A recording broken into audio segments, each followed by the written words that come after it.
You're just the cook. Nothing more. Those were the first words Caleb Rowan spoke to Eliza Moore when she arrived at his ranch with nothing but a worn carpet bag and a heart already shattered by loss. She'd answered his advertisement expecting coldness. She'd known enough of it since her husband died, but she never imagined that his 6-year-old daughter would change everything. The moment Maggie whispered, "Can you tuck me in too?" Eliza's carefully built walls began to crumble. What she didn't know was that saving this broken family would nearly cost her everything. If you want to see how Eliza transforms this house of silence into a home of hope, stay with me until the very end. And please, hit that like button and leave a comment with your city so I can see how far this story travels across the world. The stagecoach lurched to a stop, sending up a cloud of Wyoming dust that hung in the late afternoon light like a curtain between Eliza Moore and her uncertain future. She pressed one gloved hand against the window frame, steadying herself as the driver's rough voice called out that this was as far as he went. The Rowan Ranch lay another 2 miles up the rutted path that disappeared into the rolling grasslands ahead. Eliza gathered her carpet bag. Everything she owned in the world fit into that single piece of worn leather, and stepped down onto the hard-packed earth. The May sun was warm on her shoulders, but it did nothing to chase away the chill that had settled into her bones over the past 6 months. 6 months since Thomas died. 6 months since the fever took him in 3 brutal days, leaving her with nothing but debts and the cold judgment of a town that had no use for a childless widow of 24. The stagecoach pulled away, its wheels grinding against stone and soil, and Eliza stood alone beneath the vast blue dome of the sky. Wyoming was different from Ohio, wider, emptier, more honest in its indifference. Back home, people had whispered their cruelty behind raised hands and closed doors. Here, the land didn't bother with pretense. It simply was what it was, beautiful, harsh, and utterly unforgiving to those who came unprepared. She adjusted the pins in her dark blonde hair, tucked a loose strand behind her ear, and began walking. The advertisement she'd answered had been brief to the point of coldness. Cook needed, room and board, no children, no expectations. See Rowan Ranch, Wyoming Territory. She'd written back immediately, her letter careful and measured, listing her experience in the kitchen and her willingness to work hard. His response had come 3 weeks later, just as terse. Position available. Arrive by May 15th. Wages discussed upon arrival.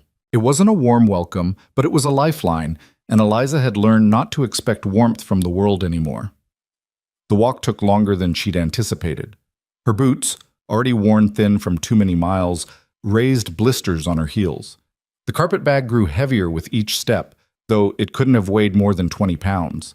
By the time she crested the final rise and saw the ranch spread out below her, the sun had begun its slow descent toward the western mountains, painting everything in shades of gold and amber. The Rowan Ranch was larger than she'd imagined.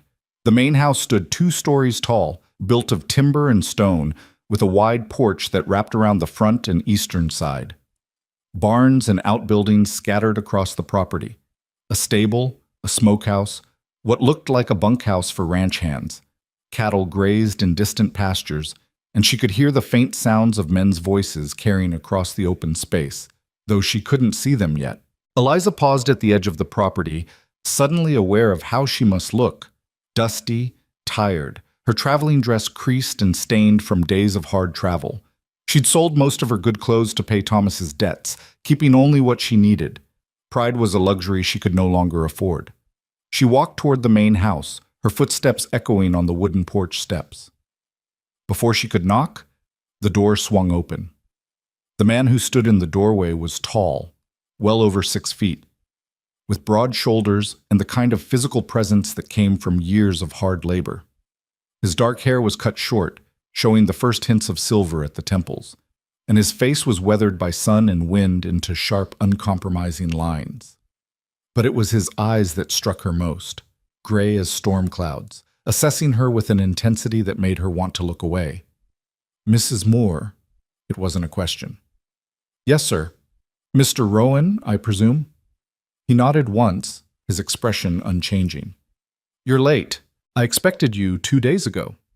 The stage was delayed and I didn't ask for an explanation." His voice was level, neither warm nor particularly cold, simply stating facts. I asked you to be here by the 15th. Today is the 17th. Eliza felt heat rise to her cheeks, but she kept her voice steady. I apologize. I came as quickly as I could. For a long moment, he simply looked at her, and she had the uncomfortable feeling of being measured against some internal standard she couldn't see. Then he stepped back, opening the door wider. Come in. We'll discuss terms. The interior of the house was dim after the bright sunlight, and Eliza had to blink several times before her eyes adjusted. The front room was spacious but Spartan, furniture that was functional rather than decorative, walls bare except for a single landscape painting above the stone fireplace. Everything was clean but somehow lifeless, as if the house itself was holding its breath. Caleb Rowan gestured toward a straight-back chair near the unlit fireplace. Sit. Eliza sat, placing her carpetbag at her feet, and waited while he remained standing. It was a deliberate choice, she realized, a way of maintaining dominance in the conversation. She'd seen Thomas use the same tactic with men who owed him money. I'll be direct, Mrs. Moore. I need someone who can cook for myself, my daughter, and 6 ranch hands. 3 meals a day, 7 days a week. You'll have Sundays after lunch to yourself. Room and board provided. There's a small bedroom off the kitchen that's yours. Wages are $30 a month. $30 was more than fair for a cook's position, especially one that included room and board. Eliza nodded. That's acceptable. I'm not finished. His gray eyes never left her face. You're here to cook, nothing more. You don't discipline my daughter. You don't make decisions about the running of this household, and you don't involve yourself in matters that don't concern you. The ranch hands eat in the bunkhouse. You'll prepare their meals and leave them in the warming oven. They don't come into this house. Is that clear? Perfectly clear, Mr. Rowan. Good. One more thing. He crossed his arms over his chest and his voice dropped slightly, taking on a harder edge.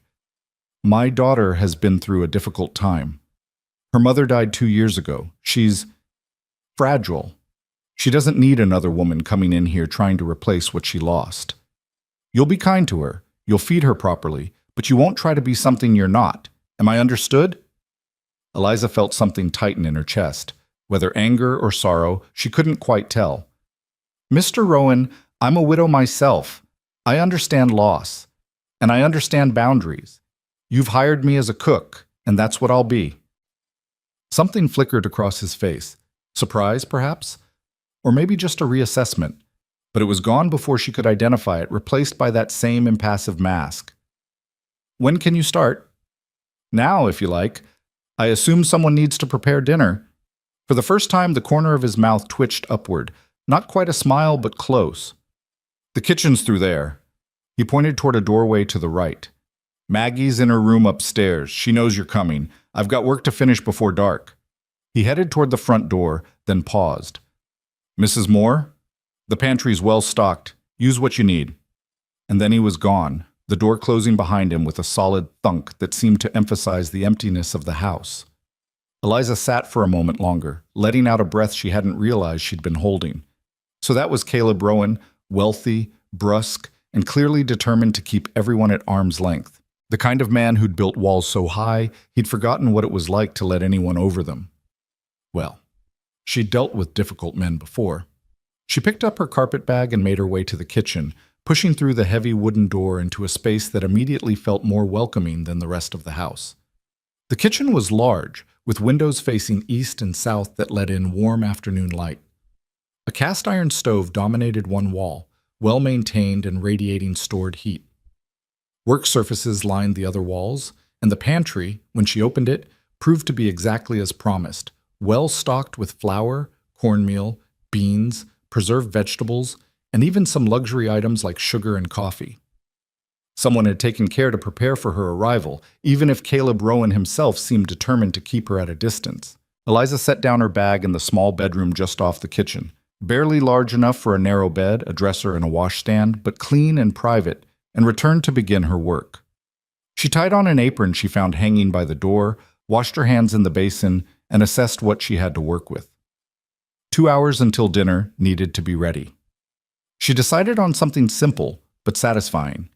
Beef stew with root vegetables, fresh biscuits, and dried apple pie for dessert.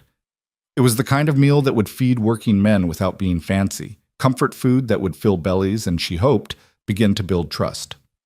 She was peeling potatoes when she heard the soft creak of footsteps on the stairs. Eliza turned to find a small figure standing in the kitchen doorway. The girl couldn't have been more than 6 years old, with dark hair like her father's but softer features, a heart-shaped face with wide, uncertain brown eyes. She wore a simple blue dress that looked recently pressed, and her hands were clasped tightly in front of her as if she wasn't sure whether she should be there. "Hello," Eliza said gently, setting down her knife. "You must be Maggie." The girl nodded but didn't speak. "I'm Mrs. Moore, but you can call me Miss Eliza if you'd like." She smiled, keeping her movements slow and unthreatening. "Would you like to help me peel potatoes?" Maggie hesitated, then shook her head, but she didn't leave. Instead, she moved a little closer, her eyes taking in every detail of Eliza's face and dress. "That's all right. You can just keep me company if you want." Eliza returned to her work, aware of the child's intense scrutiny, but not wanting to make her self-conscious about it. "I'm making stew for dinner. It was one of my husband's favorite meals." "Your husband?" Maggie's voice was soft, barely above a whisper. "Yes, his name was Thomas. He died last year." The girl was quiet for a long moment. Then, "My mama died too." Eliza's hand stilled on the potato she was holding. She looked at Maggie, really looked at her, and saw the same grief she'd been carrying for 6 months reflected in those young eyes. "I know, sweetheart. Your father told me.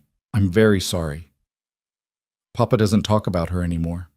The words were spoken without accusation, just a simple statement of fact, but they hit Eliza like a physical blow. She set down the potato and dried her hands on her apron, then crouched down so she was at eye level with the child. "Sometimes," she said carefully, "when people lose someone they love very much, talking about them hurts too much. So they keep quiet instead, but that doesn't mean they've forgotten. It just means the hurt is still very fresh." Maggie studied her with those two old eyes. "Does it hurt you to talk about your husband?" "Yes," Eliza admitted, "but I talk about him anyway because I don't want to forget him, and because talking about the people we've lost helps keep them with us, in a way." The girl considered this. Then, without warning, she took a step forward and wrapped her small arms around Eliza's neck. It was a brief embrace, over almost as soon as it began, but it left Eliza's eyes burning with unshed tears. "I think you're nice," Maggie whispered, then turned and ran from the kitchen before Eliza could respond. Eliza stayed crouched on the floor for a long moment, one hand pressed to her chest where her heart was beating too fast. She hadn't expected this, hadn't expected the immediate connection with this grieving child, hadn't expected to feel anything except the numb professionalism she'd cultivated over the past months. But Maggie Rowan had just broken through her carefully maintained distance with nothing more than a question and a hug. "Oh no," Eliza thought. "This is dangerous." Caleb Rowan had been clear. Don't get attached. Don't try to replace what was lost. But how was she supposed to maintain that distance when his daughter was clearly starving for connection? When those brown eyes held the same grief and loneliness that Eliza saw in her own mirror every morning? She stood, wiping roughly at her eyes, and returned to the potatoes. She would do her job. She would cook and clean and maintain proper boundaries. But she wouldn't be cold to that child. She couldn't be. Whatever Caleb Rowan thought about attachment and replacement, his daughter needed more than just food on a plate. The stew came together beautifully, the kitchen filling with rich, savory aromas as the beef and vegetables simmered together. The biscuits rose golden and perfect in the oven. The apple pie cooled on the windowsill, its crust flaky and inviting.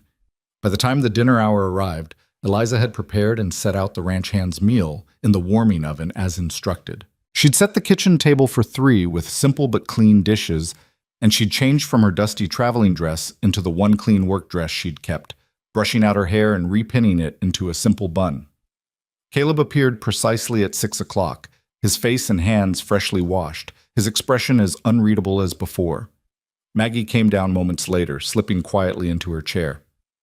"Smells good," Caleb said, which might have been the highest compliment he was capable of giving. Eliza served them both, then fixed her own plate and sat down. For a few minutes, the only sound was the scrape of silverware against dishes. The stew, if she did say so herself, had turned out well, The meat tender, the vegetables perfectly cooked, the broth rich with flavor. "This is excellent, Mrs. Moore." Caleb's voice held a note of genuine surprise. "Thank you, Mr. Rowan. Papa, can Miss Eliza read me a story after dinner?" Maggie's question was directed at her father, but her eyes were on Eliza. Caleb's jaw tightened almost imperceptibly. "Mrs. Moore has work to do. She doesn't have time for stories." "Actually," Eliza heard herself say, despite her better judgment, "I'd be happy to, if you don't mind, Mr. Rowan. After I've cleaned up the kitchen, of course." The look he gave her was sharp enough to cut glass. "I thought we were clear about boundaries, Mrs. Moore." "We were, but I don't see how reading a child a story before bed crosses any boundaries. It's a kindness, not an attempt to replace anyone." The silence that followed was thick with tension. Maggie's eyes moved between the two adults, her small face anxious. Eliza held Caleb's gaze, refusing to back down, even as her heart hammered in her chest. Finally, Caleb set down his fork. "One story, nothing more. And Maggie, you go to sleep right after. Understand?" The girl's face lit up with a smile that transformed her entirely. "Yes, Papa. Thank you." The rest of the meal passed in careful neutrality. Caleb asked no personal questions and volunteered no information about himself. Eliza kept the conversation focused on practical matters: what time meals should be served, dietary preferences, whether there were any special occasions coming up that would require extra cooking. When dinner ended, Caleb excused himself to check on the livestock one final time before dark. Maggie helped Eliza clear the table, chattering now about her favorite stories and her cat that lived in the barn and how she'd learned to rope a fence post just last week. "Your father must be very proud," Eliza said as she washed dishes in the basin. "I don't know. He doesn't say." Maggie dried a plate carefully, her small face serious again. "He used to smile more before Mama died. Now he mostly just works." Eliza's hand stilled in the warm water. "Grief does different things to different people, sweet girl.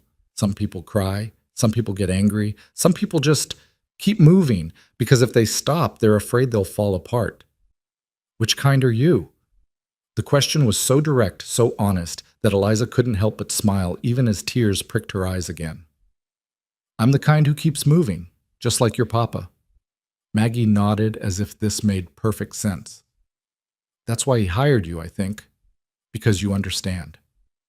Out of the mouths of babes, Eliza thought, maybe this 6-year-old had more wisdom than either of the adults in this house. After the dishes were done and the kitchen tidied, Eliza followed Maggie upstairs to her bedroom. It was a sweet room, painted pale yellow, with lace curtains and a bed covered in a beautiful quilt. But like the rest of the house, it felt somehow empty. Toys lined up too neatly on shelves, books stacked with military precision, everything in its place but nothing lived in. "Which story would you like?" Eliza asked, examining the small bookshelf. "The one about the princess who saves herself." Eliza smiled and pulled out a worn copy of a fairy tale collection. She settled into the chair beside Maggie's bed and began to read, her voice soft and steady in the quiet room. The story was about a princess imprisoned in a tower who learned to weave rope from her own hair, creating a ladder to freedom. It was a good story, one about resourcefulness and courage rather than waiting for rescue. Maggie listened intently, her eyes growing heavier as the story progressed. By the time Eliza reached the end, the girl was yawning.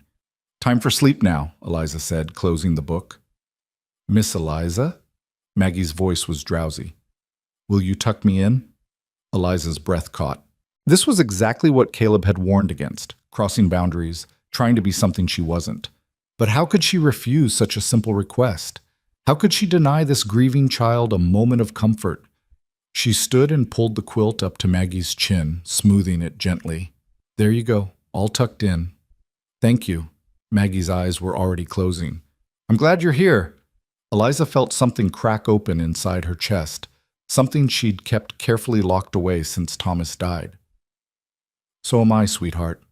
So am I." She was halfway to the door when Maggie spoke again, her voice barely audible. "Can you tuck me in tomorrow too?" Eliza turned back, looking at the small figure already half asleep in the bed. Tomorrow, and the day after that, and the day after that. A series of tomorrows stretching out into an uncertain future. each one an opportunity to either maintain safe distance or risk connection. "We'll see," she said softly, though in her heart she already knew the answer. She closed the door quietly and made her way back downstairs, her mind churning. The kitchen was dark except for the glow of banked coals in the stove. She lit a lamp and sat down at the table, suddenly exhausted. This was supposed to be simple. She was supposed to cook, keep her head down, save money, and eventually move on to what? She didn't know. She'd been so focused on escaping Ohio, on finding any lifeline that would pull her away from the suffocating judgment and memories, that she hadn't thought beyond this moment. But now there was Maggie, with her brown eyes full of unspoken sadness, and her simple requests that shouldn't have felt so weighted with meaning. And there was Caleb Rowan, stern and distant, building walls to protect himself and his daughter from any more hurt. Eliza knew all about walls. She'd built enough of her own. The front door opened and closed, and she heard Caleb's footsteps in the hall. He appeared in the kitchen doorway, still in his work clothes, dust on his boots. His eyes found her immediately. "She's asleep," Eliza reported before he could ask. He nodded, some of the tension leaving his shoulders. "Thank you." "Mr. Rowan, I need to ask you something." Eliza stood, squaring her shoulders. "Your daughter is grieving. I can see it as clearly as I can see my own grief in the mirror. And while I respect your boundaries, I can't be cold to her. I won't be. If that's a problem, tell me now, and I'll move on in the morning." He was quiet for a long moment, his expression unreadable in the lamplight. Then he moved further into the kitchen, pulling out a chair and sitting down heavily. He looked tired, not just physically, but bone-deep exhausted in a way that had nothing to do with ranch work. 2 years, he said finally. "It's been 2 years since Sarah died.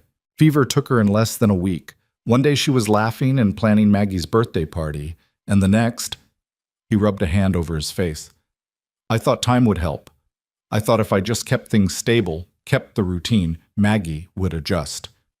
But she's not adjusting. She's just fading, like a flower that doesn't get enough sun." "Children need more than stability," Eliza said gently. "They need warmth, connection, permission to feel their feelings instead of burying them." "Like I'm doing, you mean?" It wasn't really a question.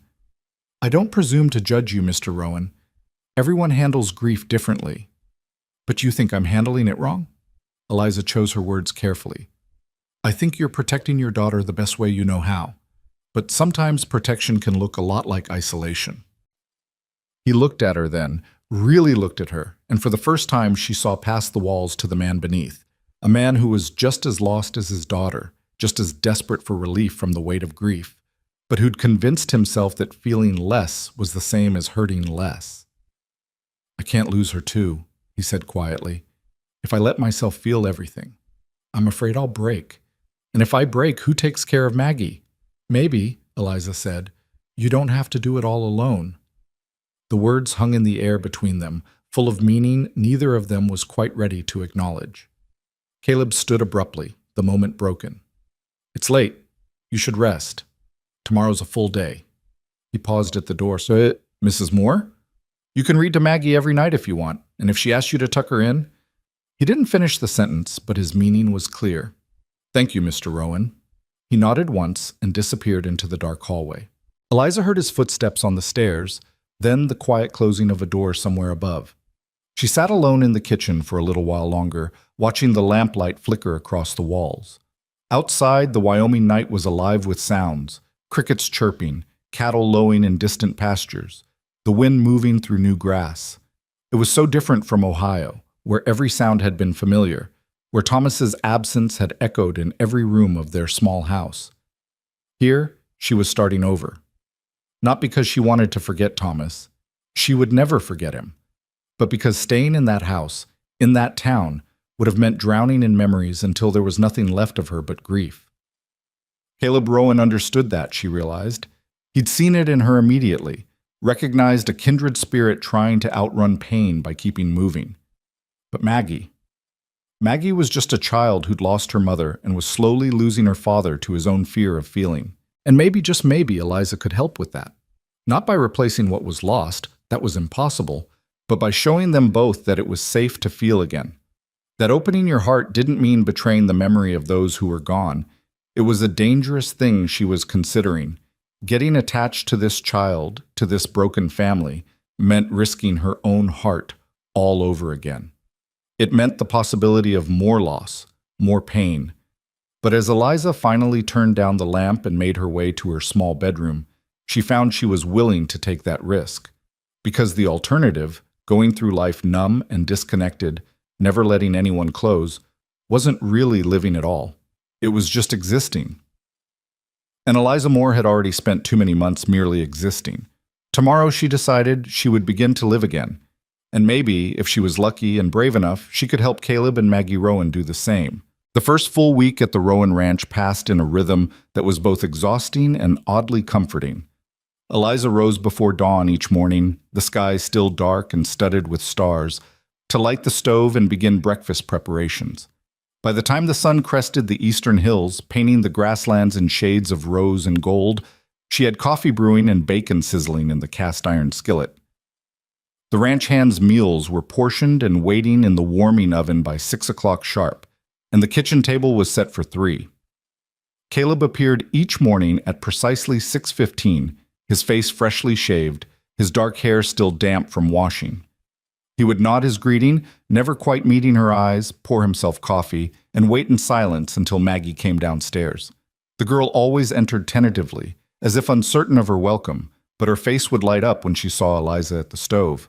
"Good morning, Miss Eliza," she'd say, and those 3 words became the brightest part of Eliza's day. "Good morning, sweetheart. Did you sleep well?" It was always the same exchange, comfortable in its predictability, and Caleb never objected.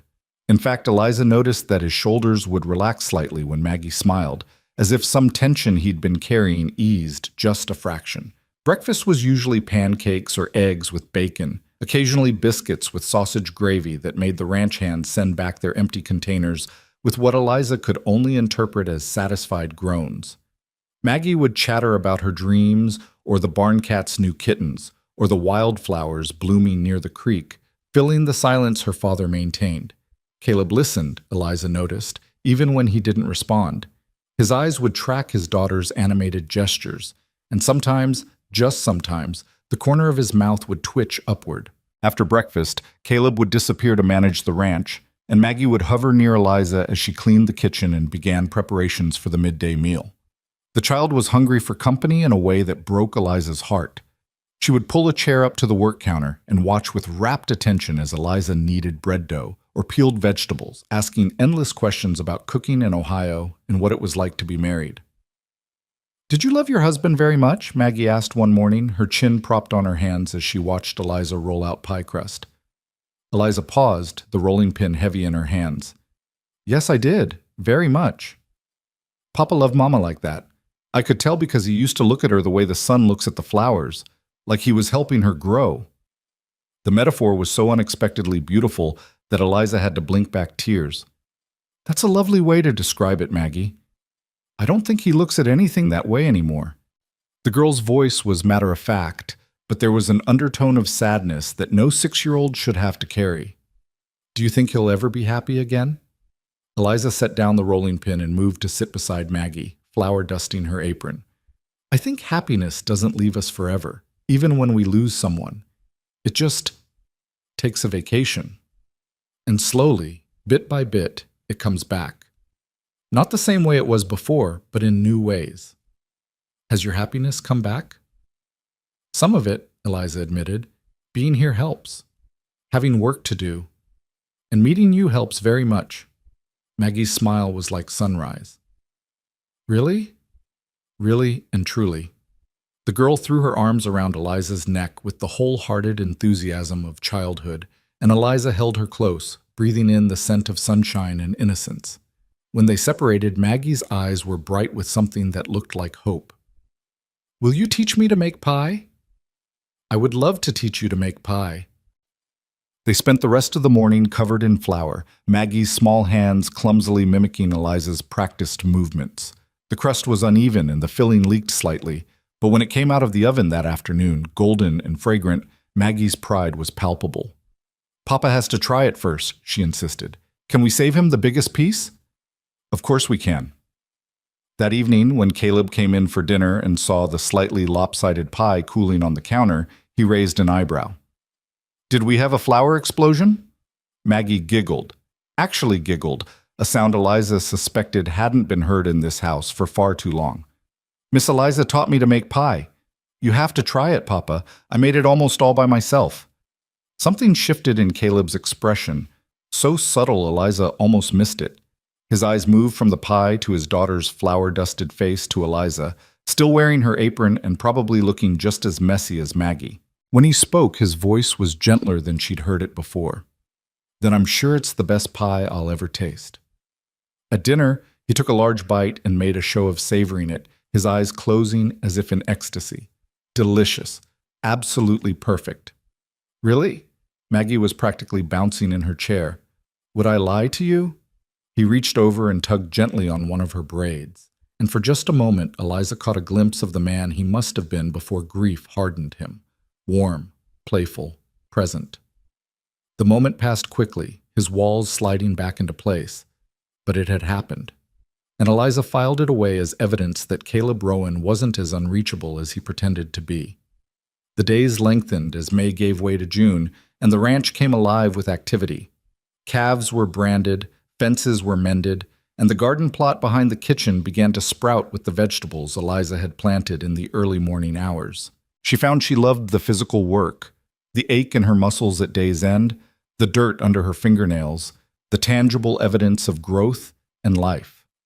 Maggie became her constant shadow, helping to water the seedlings and pull weeds, narrating elaborate stories about the adventures of garden vegetables. The tomato plants were a family of explorers. The bean vines were climbing to reach a castle in the clouds. The carrots were secret agents tunneling to China. "You have quite an imagination," Eliza said, smiling as Maggie explained that the squash were actually sleeping dragons. "Mama used to tell me stories. She said imagination makes everything more interesting." "Your mama was very wise." "Do you think she can see me? From heaven?" Eliza sat back on her heels, considering her answer carefully. "I think that the people who love us never really leave us. They stay in our memories and our hearts, and in that way, they're always with us.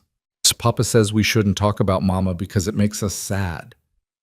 "Being sad isn't always bad, Maggie. Sometimes we need to be sad to remember how much we loved someone. And then, after we're done being sad for a while, we can remember all the happy times without it hurting quite so much." The girl thought about this, her young face serious. "I like talking about Mama with you. It doesn't hurt as much as I thought it would. You can talk about her whenever you want to." And Maggie did. Over the following weeks, as they worked in the garden or prepared meals together, stories of Sarah Rowan emerged. How she sang while she cooked. How she wore her hair in a complicated braid that Maggie could never quite replicate. How she made up silly songs about chickens and taught Maggie to dance in the kitchen when it rained. Eliza listened to every story, honoring the memory of a woman she'd never met but was coming to respect deeply. Sarah Rowan had clearly been full of life and love, the kind of mother every child deserved. No wonder her loss had hollowed out this family. But slowly, almost imperceptibly, the house began to change. Maggie laughed more often. She brought wildflowers inside and arranged them in mason jars, scattering color throughout the previously stark rooms. She sang the silly songs her mother had taught her, her voice echoing through the hallways, and Caleb, though he remained largely silent, seemed to soften around the edges. He began arriving for dinner a few minutes early, watching from the doorway as Maggie helped Eliza set the table. He asked about the garden's progress. He brought Eliza a wooden crate one evening, saying he'd noticed she was running out of storage space in the pantry and had built this in his workshop. "Thank you, Mr. Rowan," Eliza said, genuinely touched by the gesture. "This is very thoughtful." He shrugged, uncomfortable with the gratitude. "Just practical. Can't have a cook without proper storage." But his eyes betrayed him. There was something softer there, something that looked almost like pleasure at being able to help. The ranch hands, who initially kept their distance, began finding excuses to linger near the kitchen. Eliza would find them checking the woodpile or inspecting the garden fence at times that coincidentally aligned with when she was taking fresh bread or pies out of the oven. She started leaving extra portions out, and the men would nod their thanks, gruff but appreciative. "Ma'am, that's the best fried chicken I've had since my mother passed," one of them said one evening, hat in hand, looking embarrassed by his own boldness. I'm glad you enjoyed it. We all do. The boss has been easier lately. Think it's 'cause the food's better, and 'cause little Maggie's smiling again. After he left, Eliza stood in the kitchen, that comment settling over her like a warm blanket. She was making a difference here, not just feeding people, but helping to heal something that had been broken. It was both exhilarating and terrifying. One warm afternoon in mid-June, Eliza was in the garden harvesting the first radishes when she heard hoofbeats approaching. She looked up to see a wagon pulling into the yard, driven by a woman in her 50s with iron-gray hair and a no-nonsense expression. Beside her sat a younger woman, perhaps Eliza's age, dressed in a fine traveling suit. "You must be the new cook," the older woman called out, climbing down from the wagon with surprising agility. "I'm Ruth Campbell. My husband owns the ranch to the south. This is my daughter, Victoria." Eliza wiped her hands on her apron and stood, suddenly conscious of how she must look, dirt-stained and wind-blown. "Eliza Moore. Pleased to meet you. We heard Caleb had finally hired someone. Thought we'd come introduce ourselves." Ruth's eyes were sharp and assessing, taking in every detail. "How long have you been here?" "About 5 weeks now." "And how are you finding it? Caleb's not the easiest man to work for, I imagine." There was something in the woman's tone that put Eliza on guard. "He's been perfectly professional." Victoria stepped forward, her smile not quite reaching her eyes. "And little Maggie, how is she adjusting to having another woman in the house?" "She seems to be doing well." "Poor thing, losing her mother so young." Victoria's voice dripped with sympathy that felt performative. "Of course, she needs a woman's influence, someone to guide her into proper young ladyhood. I've told Caleb repeatedly that I'd be happy to help in that regard." Ruth shot her daughter a look that clearly meant be subtle, but Victoria either didn't notice or didn't care. "We should have tea," Ruth said. "Get to know each other properly. After all, we're the closest neighbors, only 12 miles apart." Eliza couldn't refuse without being rude, so she led them into the kitchen and put the kettle on. As she prepared tea and arranged some cookies on a plate, she was acutely aware of Victoria's eyes following her every movement. "This kitchen is quite well organized," Victoria observed. "Much better than when poor Sarah was alive. She was a dear woman, but not the most practical housekeeper." Eliza bit back her first response. "I wouldn't know. I never met her." "Oh, of course not. Well, I knew her quite well. Caleb and I have known each other since childhood, you see. Our families hoped we might—" She trailed off delicately. "But then he met Sarah and well, love makes fools of us all, doesn't it?" The subtext was clear. Victoria had wanted Caleb for herself, and now, with Sarah gone, she was positioning herself to finally claim him. "How nice that you remained friends," Eliza said neutrally, pouring tea. "More than friends, really. Almost family." Victoria accepted her cup with a gracious smile. "Which is why I feel it's my duty to ensure Maggie is being properly cared for. Children can be so easily influenced, especially by—" She paused delicately. "Temporary employees." The emphasis on temporary was deliberate, a reminder that Eliza was hired help, not family, no matter how close she might become to Maggie. Ruth cleared her throat. "What Victoria means is that we're here to support Caleb however we can. It's been a difficult 2 years for him." "I'm sure it has been." "He needs a proper wife," Victoria continued, abandoning all pretense of subtlety. "Someone who understands his position in the community, who can manage his household and help raise Maggie with the right values. Someone of appropriate standing. I'm sure Mr. Rowan is capable of making his own decisions about his future," Eliza said carefully. "Of course he is, but men often need gentle guidance in such matters." Victoria's smile was as sharp as a knife. "I just wanted to make clear for your sake that any inappropriate attachments would be unwise for everyone involved." Eliza set down her teacup with enough force to make it rattle. "Mrs. Campbell." "Miss Campbell," Victoria corrected smoothly. "Miss Campbell, I am Mr. Rowan's cook, nothing more, nothing less. Any assumptions you're making are entirely your own." "I'm sure they are." Victoria's tone suggested she believed no such thing. But a word of advice from one woman to another: don't mistake a grieving man's momentary kindness for something deeper. You'll only end up hurt. Before Eliza could respond, the kitchen door swung open and Maggie burst in, her face flushed with excitement. "Miss Eliza, you should see the kittens! They're—" She stopped short, seeing the visitors. "Oh, hello, Miss Victoria." The coolness in the child's voice was unmistakable. "Maggie, darling." Victoria stood, arms outstretched. "Come give me a hug." Maggie took a deliberate step closer to Eliza instead. "We're very busy right now. Miss Eliza is teaching me about gardening." "How lovely, but surely you can spare a moment for old friends." Victoria's smile remained fixed, but her eyes had gone hard. "Your father and I were just discussing the other day how you need more structured education. Perhaps music lessons? Embroidery?" "I like gardening and cooking better."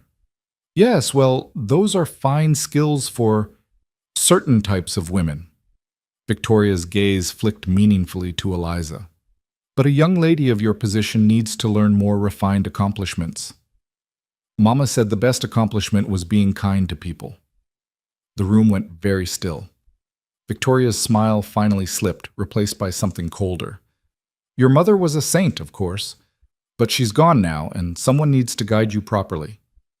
"Miss Eliza guides me just fine." Ruth stood abruptly. "We should go. Thank you for the tea, Mrs. Moore." "Yes," Victoria added, her tone clipped. "We wouldn't want to overstay our welcome. Please tell Caleb I stopped by, and that I'll be at the church social on Sunday. I hope he'll save me a dance." After they left, Maggie sagged against Eliza's side. "I don't like her." "Maggie, Mama didn't like her either. I heard her tell Papa once that Miss Victoria was like a pretty dress with scratchy lining, nice to look at but uncomfortable to wear." Eliza couldn't help but laugh, though she tried to cover it with a cough. "That's not a kind thing to say, even if, well, we should always try to see the best in people." "Even when they're mean to you?" "Especially then. Being kind doesn't mean letting people hurt you, but it does mean not stooping to their level." Maggie considered this. "You're much nicer than Miss Victoria, and prettier too." "Beauty is subjective, sweetheart." "What does subjective mean?" "It means different people like different things. What one person thinks is beautiful, another person might not." "Well, I think you're the most beautiful person I've ever seen. Except for Mama. You're different beautiful, but the same amount." She hugged Eliza tightly. "Don't let Miss Victoria make you leave, okay? Promise?" Eliza held the child close, breathing in the scent of sunshine and innocence, and felt her heart crack a little wider. "I promise I won't leave unless I absolutely have to." It was a careful promise, one that left room for circumstances beyond her control, but Maggie accepted it with the faith of childhood. As they returned to the garden, Eliza couldn't shake Victoria's words. Don't mistake a grieving man's momentary kindness for something deeper. But what if it wasn't mistake? What if the connection growing between them, tentative and unacknowledged as it was real? And more importantly, what was she supposed to do about it? That evening, Caleb arrived for dinner with a dark expression and mud splattered across his shirt. "We've got a problem with the water supply.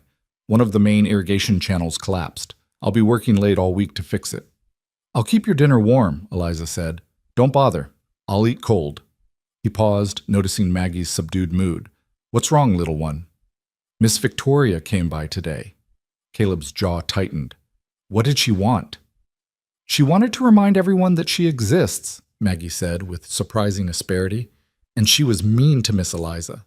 His eyes snapped to Eliza. "Mean how?" "It wasn't," Eliza began.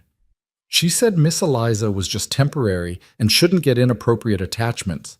Maggie's voice was indignant. "And she said I needed refined accomplishments, whatever those are." Caleb closed his eyes briefly, and when he opened them, they were stormy. "I'll speak with her." "That's not necessary," Eliza started. "It is necessary. Victoria has been persistent since Sarah died. I've tried to be diplomatic about it, but clearly I haven't been clear enough." He looked at Eliza directly for the first time in days. "You're not temporary, Mrs. Moore. Not unless you choose to be. And Maggie doesn't need refined accomplishments. She needs to be a child."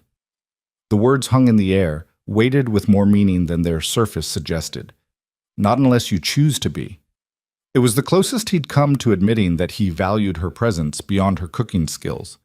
"Thank you, Mr. Rowan," Eliza said quietly. He nodded once, then turned to his daughter. And you, Miss Maggie, did exactly right defending someone you care about. Your mother would be proud. Maggie's face lit up. Really? Really and truly. After dinner, as Eliza cleaned the kitchen, she heard Caleb's voice drifting down from upstairs, the low rumble of him reading to Maggie. It had become a new routine in the past week. Eliza would read the first story, then Caleb would appear for the second, the three of them forming a strange, unspoken partnership in caring for this child. Later, after Maggie was asleep, Caleb came down to the kitchen for coffee. He looked exhausted, his hair mussed from running his hands through it, his shirt sleeves rolled up to reveal forearms corded with muscle and crisscrossed with small scars. I should apologize, he said without preamble. For Victoria's behavior, she has expectations that I've never encouraged but also never explicitly shut down. That was cowardice on my part. Eliza poured him coffee and pushed the cup across the table. You don't owe me an explanation.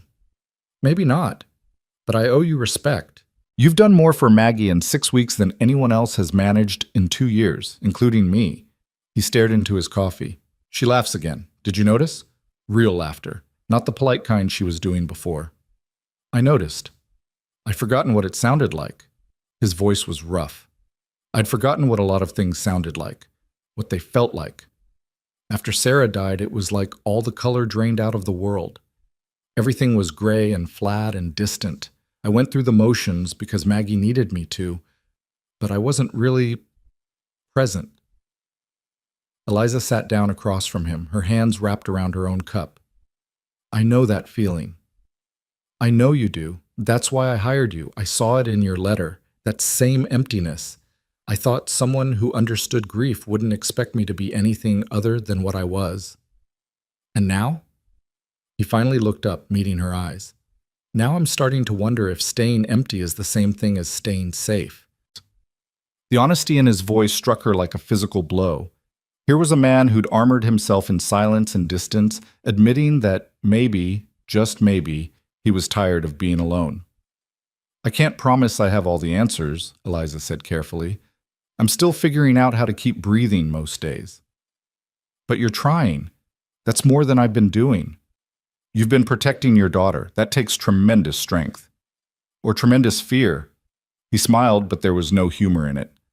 I've been so afraid of Maggie getting attached to someone else who might leave that I've been leaving her myself, just emotionally checking out. How messed up is that? Human, Eliza said. It's human.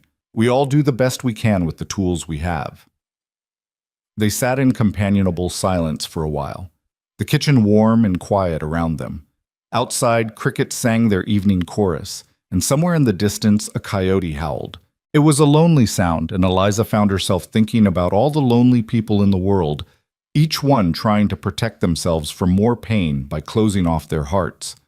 Victoria's not wrong about one thing, Caleb said eventually. You could do better than this place, than us. What makes you think I want better? Because you're young, you're talented, and you deserve more than cooking for a broken family on a remote ranch. Eliza set down her cup and leaned forward. Mr. Rowan, Caleb, you're not broken. Grieving, yes. Hurting, definitely, but not broken. And neither is Maggie. You're both just healing at your own pace. He studied her face as if trying to memorize it. Why did you really come here, Eliza? The use of her first name sent a small thrill through her. Because I needed somewhere to heal too, and because... She hesitated, then decided on honesty. Because I was drowning in Ohio. Every street corner reminded me of Thomas. Every pitying look from the neighbors made it harder to breathe. I needed distance to remember who I was before I was a wife, before I was a widow. And have you remembered? I'm starting to. Caleb reached across the table, his hand hovering near hers but not quite touching.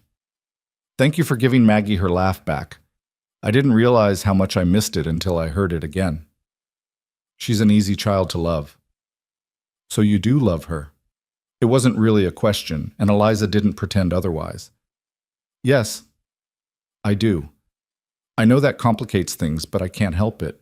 She reminds me of all the good things in the world that I thought I'd lost. His hand finally closed over hers, warm and calloused and solid.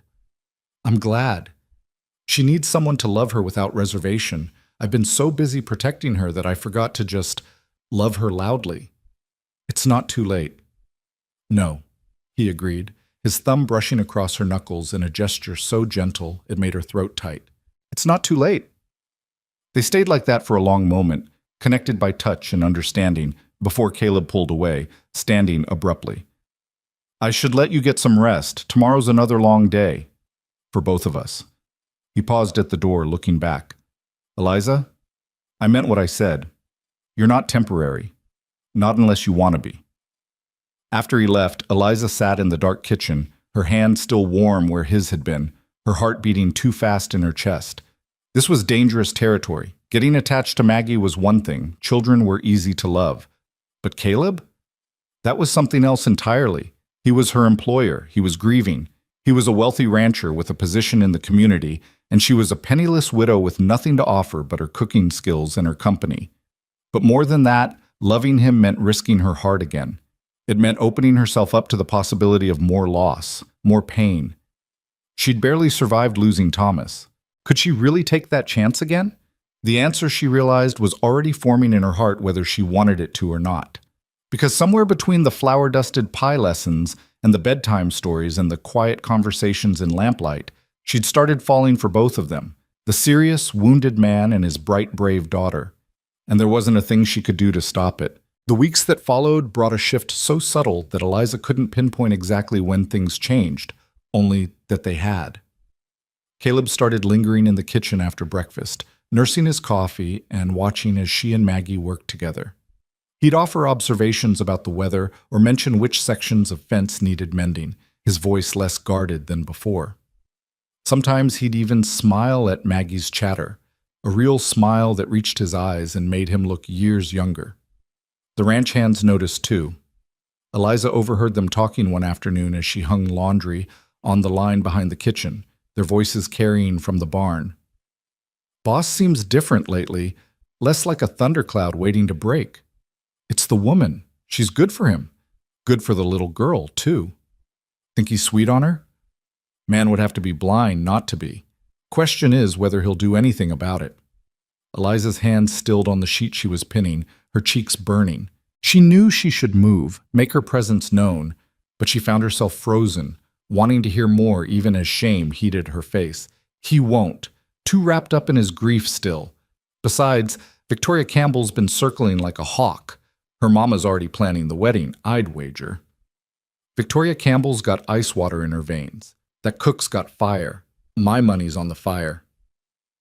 Their laughter faded as they moved deeper into the barn, and Eliza forced herself to continue hanging laundry with shaking hands. Fire. Was that how others saw her? She'd spent so long feeling frozen, numb, empty, that the idea of being fire seemed almost laughable. But maybe they were right. Maybe coming to Wyoming, starting over, choosing to feel again instead of staying safely numb. Maybe that was its own kind of fire. July arrived with scorching heat that turned the grasslands golden and made the air shimmer with mirages. The garden required constant watering, and Eliza found herself rising even earlier to tend it before the sun climbed too high. Maggie would often join her, the two of them working in companionable silence as dawn painted the sky in watercolor shades of pink and orange. One morning, as they knelt between rows of tomato plants heavy with green fruit, Maggie spoke without preamble. "Miss Eliza, do you think Papa will ever get married again?" Eliza's hand stilled in the dirt. "I don't know, sweetheart. That's something only your father can decide." "Would you be sad if he did?" The question was too perceptive for a 6-year-old, and Eliza chose her words carefully. "I would want him to be happy, and you to be happy. That's what matters most." "But would you be sad?" Maggie persisted, her brown eyes searching Eliza's face. "I suppose it would depend on who he married. If she was kind to you and made him smile, then I'd be happy for you both." "What if it was Miss Victoria?" Eliza couldn't help the small shudder that ran through her. "Does your father seem interested in Miss Victoria?" "No, but she keeps coming around. She was here again yesterday while you were at the general store. She brought a cake that Papa fed to the chickens after she left." Despite herself, Eliza laughed. "He didn't." "He did. He said it tasted like sweetened sawdust and the chickens deserved better, Maggie giggled. Then he said not to tell anyone because it wouldn't be gentlemanly. Well, your secret's safe with me. Maggie was quiet for a moment, pulling weeds with unnecessary force. I don't want him to marry Miss Victoria. I want him to marry you. The words hung in the morning air, impossible to take back, and Eliza felt her heart stumble in her chest. Maggie, I know I'm not supposed to say it, but it's true. You make everything better. The house feels like a home again. Papa smiles sometimes. I'm not scared all the time anymore. Scared of what? The girl's voice dropped to barely a whisper. That he'll disappear too, like Mama did. That one day I'll wake up and he'll be gone and I'll be all alone. Eliza pulled Maggie into her arms, holding her tight as the child's small body shook with suppressed sobs. Oh, sweetheart, your papa isn't going anywhere. He loves you so much. But what if something happens? What if he gets sick like Mama? What if there's an accident? The words tumbled out in a rush, all the fears Maggie had been holding inside finally breaking free. At least if he married you, I'd still have someone. You wouldn't leave me, would you? I'm not going anywhere, Eliza promised, rocking her gently. Not unless you want me to. But Maggie, you need to talk to your papa about these fears. He needs to know how scared you've been. I can't. It would make him sad. He's already sad, honey. And knowing that you're scared would help him understand what you need from him. They stayed that way until Maggie's tears subsided, the sun climbing higher and chasing away the coolness of dawn. When they finally returned to the house, Maggie's eyes were red, but her shoulders seemed lighter, as if sharing her fears had eased their weight. That afternoon, while Eliza was preparing chicken for dinner, Caleb appeared in the kitchen doorway looking troubled. Can we talk? Of course. She wiped her hands on her apron and gestured to the table. Coffee? Please. She poured 2 cups and sat across from him, noting the tension in his jaw, the way his hands gripped the coffee cup too tightly. What's wrong? Maggie came to find me in the barn earlier. She was crying. His voice was rough. She told me she's been afraid I'm going to die, that she'd be left alone. How did I not know? How did I not see that she was carrying that around? Eliza reached across the table, covering his hand with hers. Because you've been carrying your own grief, and because children are good at hiding what they think will upset the adults they love. She said she talked to you this morning, that you told her she should tell me. He turned his hand over, lacing his fingers through hers. Thank you for seeing what I couldn't, for helping her find the courage to speak. She's a brave girl. She just needed permission to be scared. She also said, he paused, his thumb tracing circles on her palm in a gesture that made her breath catch. She said she wishes I would marry you. The kitchen suddenly felt too warm, too small. Eliza's heart hammered against her ribs. Caleb, she's 6. She doesn't understand. Doesn't she? His gray eyes held hers, intense and searching. Children often see things more clearly than adults. They haven't learned yet to complicate simple truths. And what truth is that? That you've become essential to us. That this house only feels like a home when you're in it. That I wake up in the morning and the first thing I think about is whether you'll be wearing your blue dress or your gray one. That I find excuses to come inside just to hear your voice. He squeezed her hand gently. Eliza, I'm falling in love with you. I think I have been since the day you stood in my kitchen and told me you understood loss. The words should have terrified her. They should have sent her running, protecting her still healing heart from the risk of more pain, but instead she felt something inside her chest crack open, letting in light. I'm scared, she admitted. I lost Thomas and it nearly destroyed me. The thought of loving someone again, of risking that kind of loss. I know. I'm scared too. Terrified, actually. His smile was crooked, vulnerable. But I'm more scared of spending the rest of my life half alive, going through the motions but never really feeling anything. You've reminded me what it's like to actually live, and I don't want to go back to just existing. This is complicated. I work for you. People will talk. Let them talk. I don't care about Victoria Campbell's opinion or anyone else's. I care about you, about Maggie, about building a life that has joy in it again. He stood, pulling her to her feet, his hands framing her face with a gentleness that made her eyes sting. I'm not asking you to decide anything right now. I just needed you to know, to understand that what's growing between us, it's real, at least for me. For me too, she whispered, and saying it out loud made it true in a way it hadn't been before.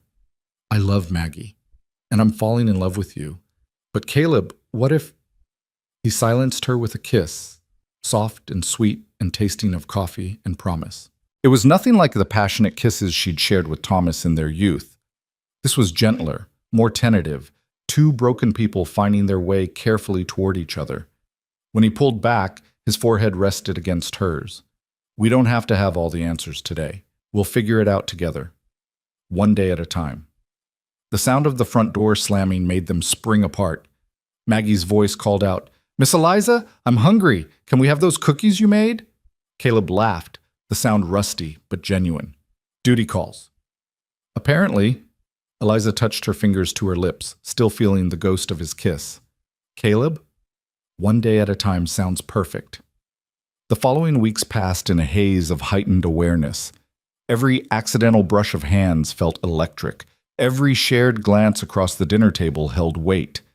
Caleb found reasons to help in the kitchen, their shoulders bumping as they worked side by side. Eliza caught herself watching him through the window as he worked with the horses, admiring the strength in his movements, the patience in his voice.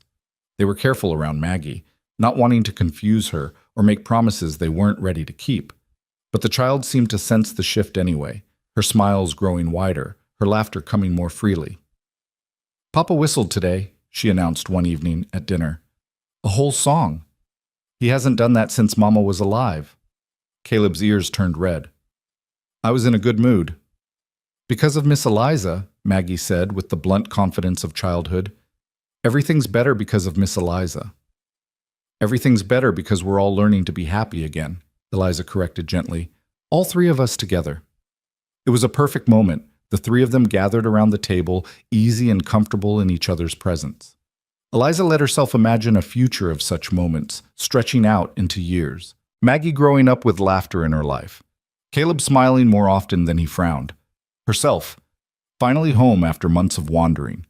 She should have known better than to trust in perfect moments. They never lasted. The fire started on a Wednesday afternoon in late July, when the heat had climbed past 100 degrees and the air was so dry it seemed to crackle. Caleb and the ranch hands were in the far pastures, mending a fence that the cattle had knocked down. Maggie was supposed to be in her room, resting during the hottest part of the day while Eliza prepared dinner. But children are curious creatures, and barn cats are unpredictable, and fate doesn't care about supposed-to-bes. Eliza was peeling apples for a pie when she heard it, a sharp crack followed by the frightened whinny of horses. She dropped her knife and ran to the window, her heart already knowing what her mind refused to accept. Smoke was pouring from the barn, black and thick, and rising fast. And somewhere in that smoke, she could hear a child screaming. Maggie! She didn't think. Thinking would have meant acknowledging danger, calculating risks, choosing safety over action. Instead, she simply ran, her legs pumping as fast as they would go, her lungs already burning from the smoke that seemed to be everywhere now. The barn doors were open, and she could see orange flames licking up the far wall where hay was stored. The horses were panicking in their stalls, and there, crouched in the corner near the tack room, was Maggie, frozen with terror as a beam above her head began to smolder. Maggie, come to me, Eliza screamed over the roar of the flames. I can't. My foot's stuck. Eliza plunged into the smoke, her eyes streaming, her throat closing. She could feel the heat of the fire on her skin, could hear the ominous groan of wood about to give way. She reached Maggie and saw that the child's foot was wedged beneath a fallen saddle rack. Hold on to me, Eliza commanded, lifting the rack with strength she didn't know she had. Maggie's foot came free, and Eliza scooped her up, turning back toward the door just as the burning beam above them gave way with a shriek of tortured wood. The impact drove Eliza to her knees, her back erupting in searing pain as the beam struck her shoulders. She kept her body curved over Maggie, protecting the child even as her vision began to gray at the edges. The smoke was too thick, too hot, stealing the air from her lungs. She tried to stand, but her legs wouldn't obey. The world tilted sideways, and she could hear Maggie crying, could feel small hands tugging at her dress, but everything was getting darker, farther away. Then there were other hands, stronger ones, lifting the beam off her back. Caleb's voice, hoarse with panic. "I've got you. Both of you. Hold on." He carried them both out. Eliza barely conscious, Maggie sobbing hysterically, emerging from the barn just as the roof began to collapse inward. The ranch hands were already there with buckets, fighting to keep the flames from spreading to the other buildings. Caleb laid them on the grass, his hands shaking as he checked them over. Maggie had some minor burns and would smell like smoke for days, but she was alive, relatively unharmed. Eliza was less fortunate. The beam had torn through her dress and the flesh beneath, and blood was seeping through the fabric at an alarming rate. "Someone ride for the doctor," Caleb shouted, his face ashen. "Now!" "Papa, is Miss Eliza going to die?" Maggie's voice was small and terrified. "Like Mama?" "No." The word was fierce, definitive. "No, she's not going to die. I won't let her." But even as he said it, Eliza could see the fear in his eyes, the same helpless terror he must have felt watching Sarah slip away. History repeating itself, loss compounding loss. "Caleb?" she managed to whisper, her voice raw from smoke. "Maggie? She's safe. Because of you. You saved her." His hands were pressing something against her back, trying to staunch the bleeding, and his face was too close to hers, his eyes too bright. "Why did you run in there? You could have died." "Had to. She's—" Eliza's voice faded, consciousness slipping. "Love her. Love you both. Don't you dare." His voice cracked. "Don't you dare say goodbye to me. You're going to be fine. The doctor's coming. You're going to be fine." But the darkness was pulling at her, insistent and heavy. The last thing she heard before it claimed her was Caleb's voice breaking on her name and Maggie's sobs, and the distant crackling of fire consuming the barn that had nearly consumed them all. When consciousness returned, it came in fragments, pain lancing through her back, the smell of antiseptic and smoke, voices speaking in low, urgent tones. She tried to move and immediately regretted it as agony shot through every nerve. "Easy." Caleb's face swam into focus above her, haggard and unshaven. "Don't move. The doctor said you need to stay still." "How long?" Her voice was barely a rasp. 2 days. You've been in and out." His hand found hers, gripping it like a lifeline. "The burns are bad, Eliza, and there's some damage to your shoulder where the beam hit. Doc says you'll heal, but it's going to take time." "Maggie?" "She's fine. A little smoke inhalation, some minor burns on her hands. She's been in here every waking moment, refusing to leave your side." He smiled, but it was strained. "I finally got her to go eat something. She'll be back any minute." Eliza looked around and realized she was in her small bedroom off the kitchen. Someone had made it as comfortable as possible. Extra pillows, fresh linens, a pitcher of water on the nightstand. Through the doorway, she could see into the kitchen, where late afternoon sunlight slanted across the floor. "The barn?" "Gone. We managed to save the other buildings, but the barn's a total loss." He rubbed his free hand over his face. "I don't care about the barn. I almost lost both of you. When I saw that smoke, when I heard Maggie screaming—" He couldn't finish, his voice breaking. "I'm sorry. I didn't think. You saved my daughter's life." The intensity in his voice made her breath catch. "You ran into a burning building without hesitation because Maggie needed you. Do you understand what that means to me? What you mean to me?" "Caleb, I thought I'd lost you. I thought I was going to have to watch someone else I loved die. And I realized that I can't do this halfway anymore. I can't pretend what I feel for you is anything less than everything." He brought her hand to his lips, pressing a kiss to her knuckles. "When you're healed, when you're strong again, I'm going to ask you properly. But I need you to know now, I love you, Eliza Moore, completely, entirely, with every part of me that knows how to love." Tears slipped down her temples into her hair. "I love you too, so much it terrifies me." "Good. Because I'm terrified too. But I'm done letting fear make my decisions." He leaned down, kissing her forehead with exquisite gentleness. "We'll figure out the rest. Together." The door burst open and Maggie flew in. her face lighting up when she saw Eliza's eyes open. "You're awake! Papa said you might sleep all day again, but you're awake." "Come here, sweetheart." Eliza's voice was weak but warm. Maggie climbed carefully onto the bed, mindful of Eliza's injuries. "I was so scared. I thought you were going to die like Mama, and it would be my fault because I shouldn't have gone in the barn, but there was a kitten, and shh. It's okay. It wasn't your fault. Accidents happen." Eliza brushed the hair back from Maggie's face. "Are you hurt?" "My hands got a little burned, but Doc wrapped them up and they barely hurt anymore. Not like your back." The child's eyes filled with tears. "I'm sorry you got hurt saving me." "I'm not sorry, not for 1 second. You're worth 100 burned barns and 1,000 injured backs." Eliza pulled her closer, ignoring the pain it caused. "I would do it again in a heartbeat." Maggie buried her face in Eliza's shoulder, crying softly.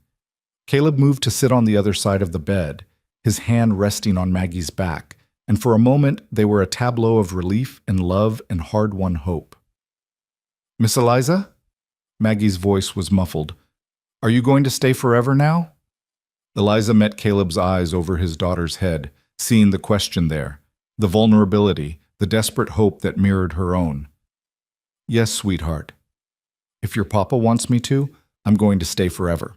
"I want you to," Caleb said immediately, "more than anything." "Then it's settled." Maggie sat up, wiping her eyes, and for the first time since the fire, she smiled. "We're going to be a real family." The days that followed were difficult ones. Eliza's injuries kept her bedridden, dependent on others for the first time in her life.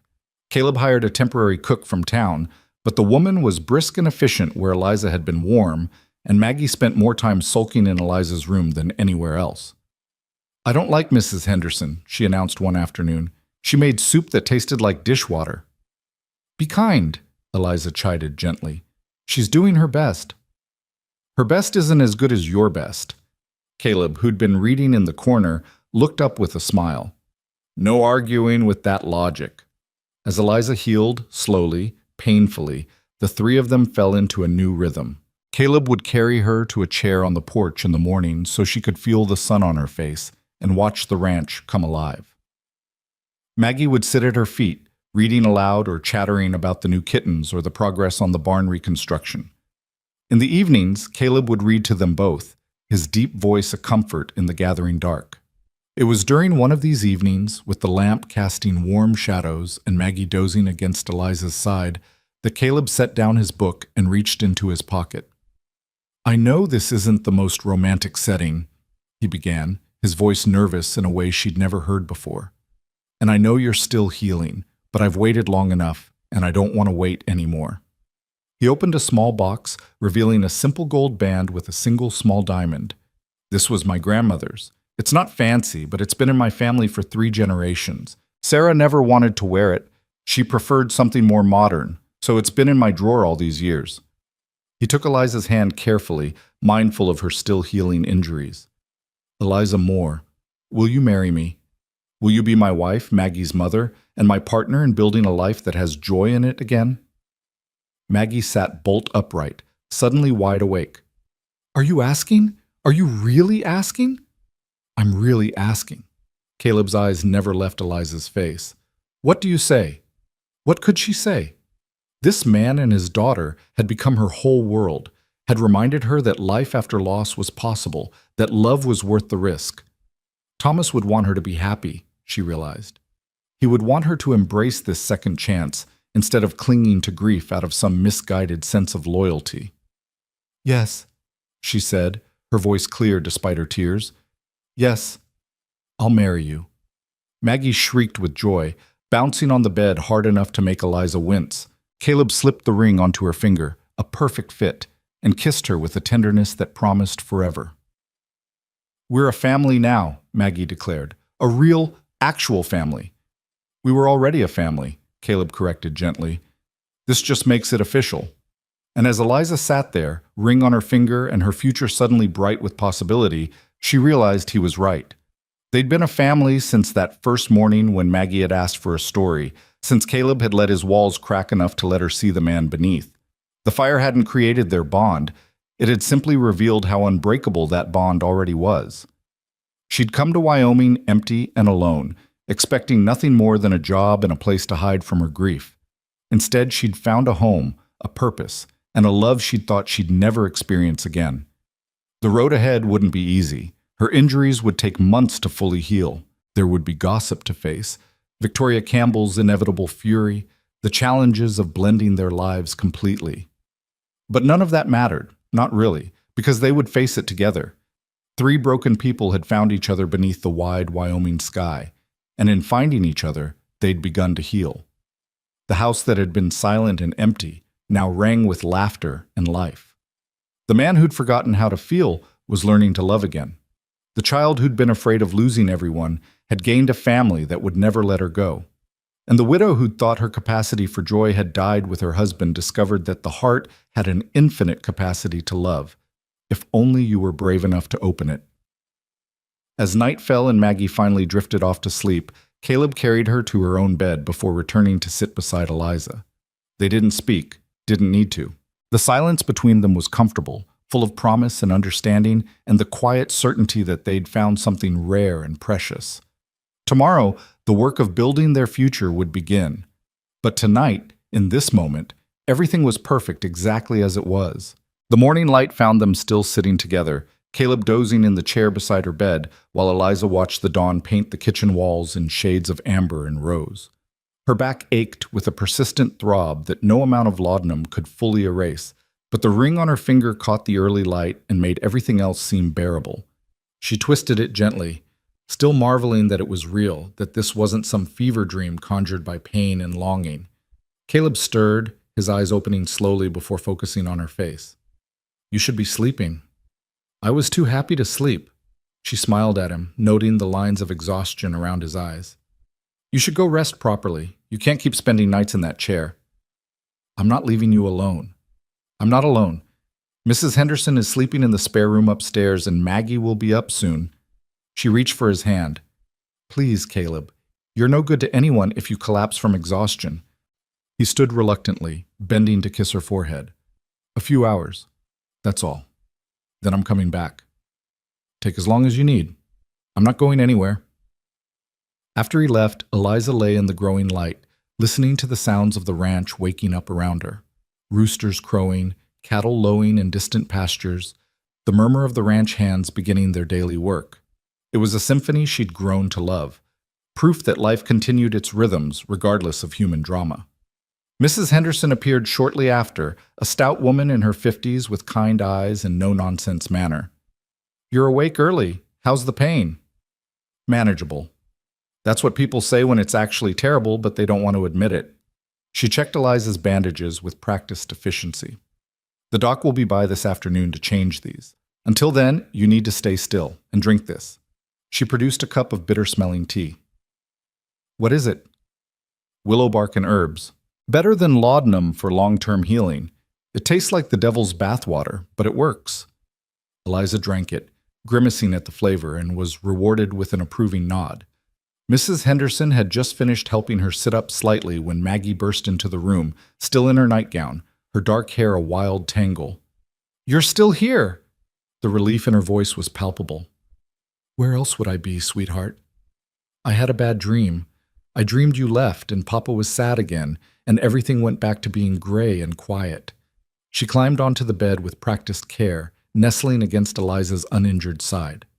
"But you're really staying, right? You promised." "I promised, and I meant it. See?" Eliza held up her left hand, showing the ring. "This means I'm part of the family now, forever and always." Maggie traced the ring with one small finger, her expression serious. "Miss Victoria isn't going to like it."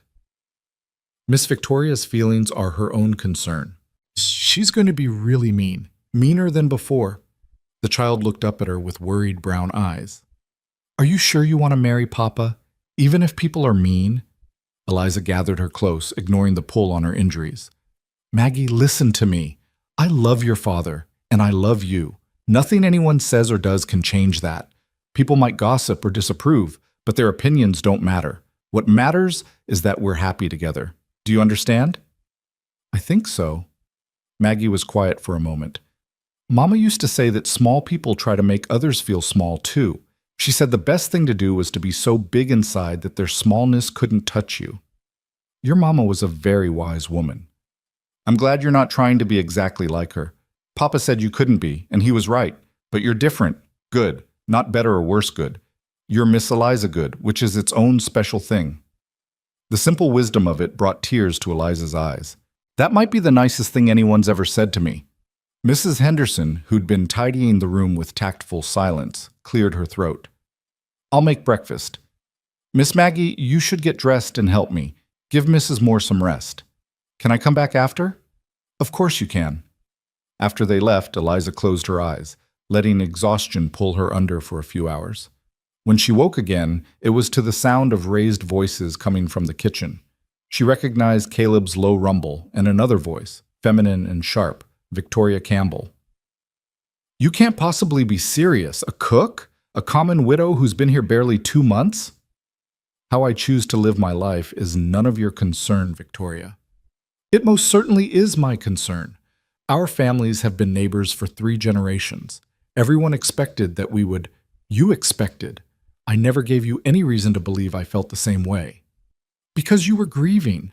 I understood that. I was patient. And now you throw me over for a woman who has nothing, no family, no connections, no standing in the community? Eliza's stomach twisted with a mixture of anger and shame. Everything Victoria said was true. She had nothing to offer Caleb except herself. What right did she have to think that was enough? What she has, Caleb said, his voice dangerously quiet, is kindness, courage, and genuine love for my daughter. She ran into a burning building to save Maggie's life. She makes this house feel like a home again. And I love her. That's all that matters. You're making a mistake. You're letting loneliness and gratitude cloud your judgment. In 6 months, you'll realize what you've done, and by then it will be too late. The only mistake I've made is allowing you to harbor false hope for 2 years. I should have been clearer from the beginning. I'm sorry if I hurt you, Victoria, but my decision is final. I see. Victoria's voice had gone cold. I hope you know what you're bringing on yourself. On all of you. This town won't accept her easily. Not as your wife. People will talk. They'll speculate about whether she used Maggie to trap you, whether this was her plan all along. Then they can talk. I stopped caring about gossip when Sarah died, and half the town couldn't be bothered to check on a grieving widower and his daughter. The front door slammed hard enough to rattle the windows, and Eliza heard Caleb's heavy footsteps crossing the kitchen. He appeared in her doorway, his face flushed with anger and something that looked like shame. You heard. Most of it. He came to sit beside her, taking her hand. I'm sorry you had to hear that. Victoria has no right. She's not entirely wrong, though, is she? Eliza's voice was quiet. I don't have family or connections or standing. I am just a cook who's been here 2 months. People will think I manipulated you. Eliza, Tim. I'm not saying I regret accepting your proposal. I'm saying I understand what we're facing. She squeezed his hand. Your life would be easier if you married someone like Victoria, someone the community would accept without question. My life would be miserable if I married Victoria. He lifted her hand to his lips. I don't care about easy, Eliza. I care about real. And what we have, what we're building, that's real. What if Maggie gets hurt by the gossip? Children can be cruel. Then we'll teach her how to hold her head high and not let small people make her feel small. He smiled slightly. Apparently Sarah used to say something like that.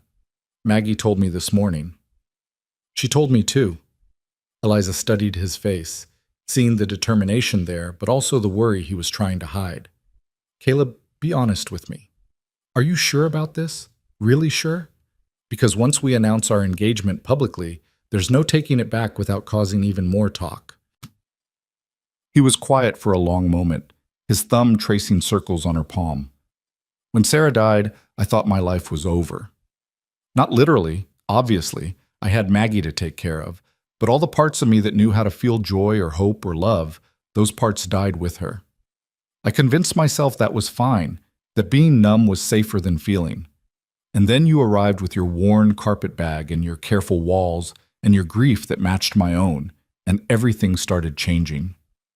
He looked at her directly, his gray eyes clear and steady.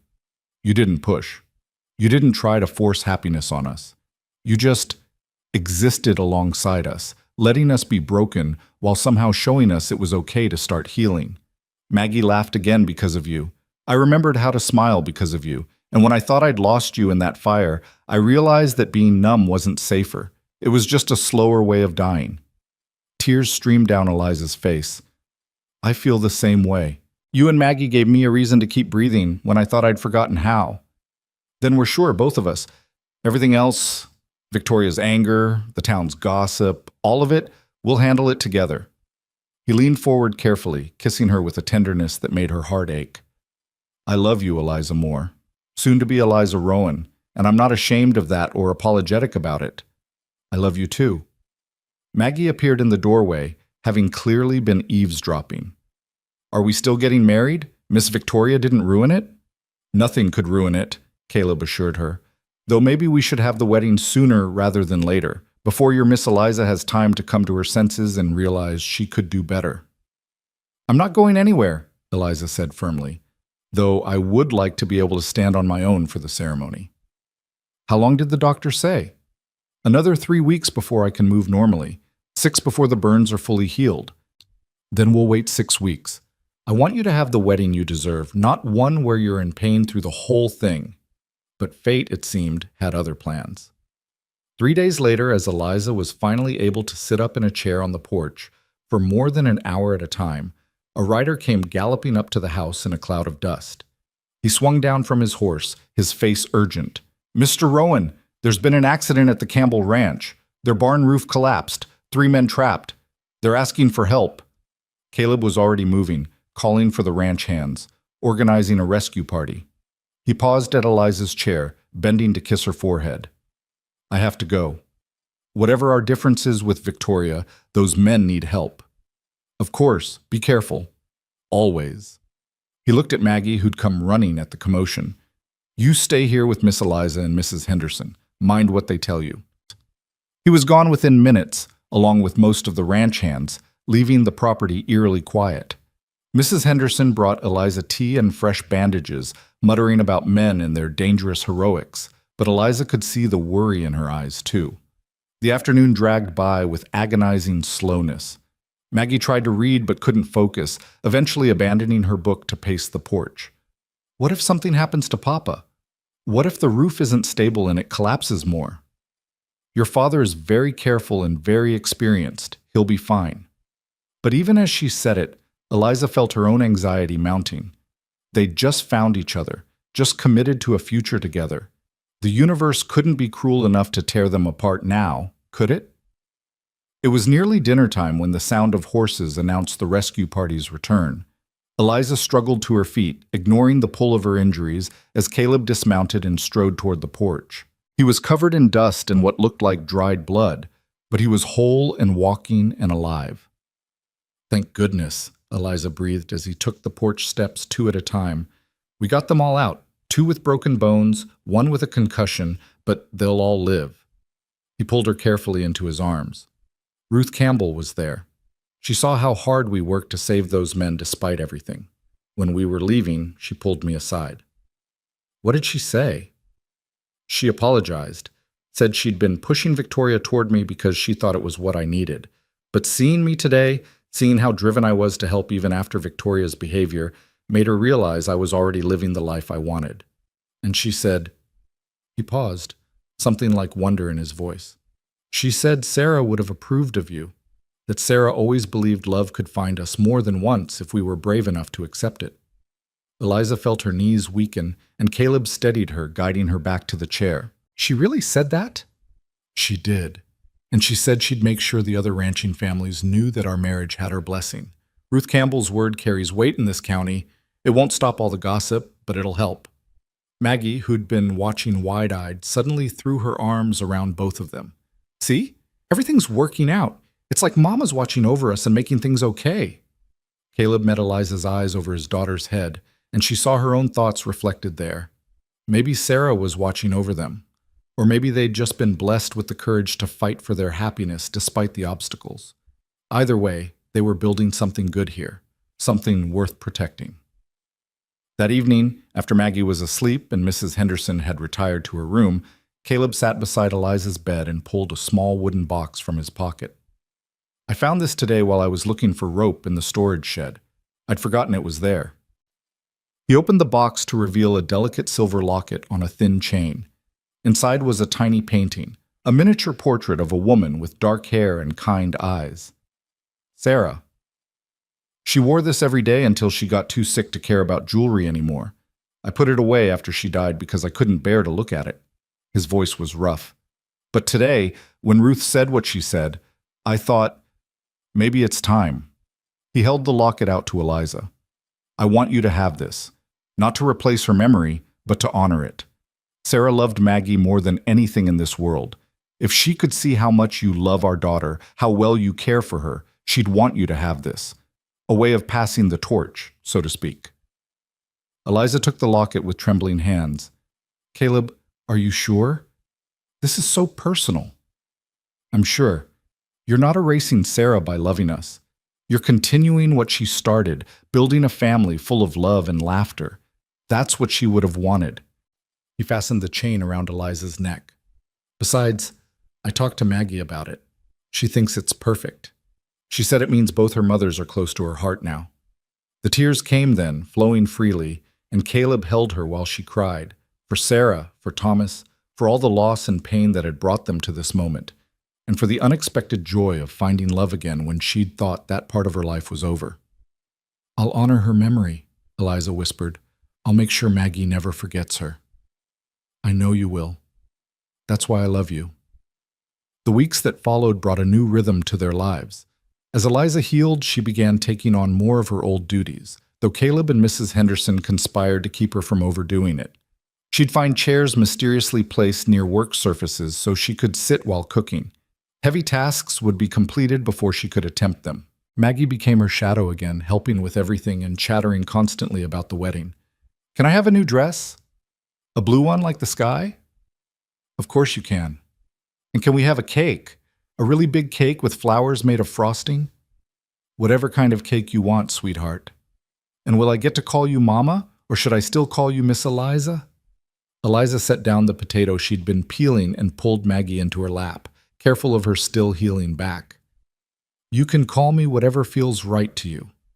If you want to call me Mama, I would be honored. If you want to keep calling me Miss Eliza, that's perfectly fine too. And if you want to call me something completely different, we can figure that out together.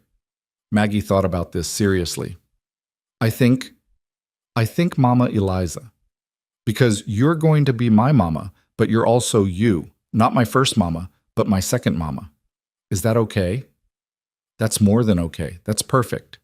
The child beamed. Papa's going to be so happy. He told me yesterday that getting married to you was like the sun coming back after a long winter. He said you make everything warm again. Did he now? Eliza felt her cheeks heat. He did. He also said, I'm not supposed to tell you that because it's embarrassing, but I think you should know. Maggie grinned impishly. He talks about you a lot when you're not around, about how brave you are and how pretty you look in the morning light and how your laugh sounds like music. Maggie Rowan, are you spying on your father? Not spying, just paying attention. She hopped off Eliza's lap. I'm going to go tell him you're almost done with dinner and that I told you all the mushy things he said. He'll turn really red and it'll be funny.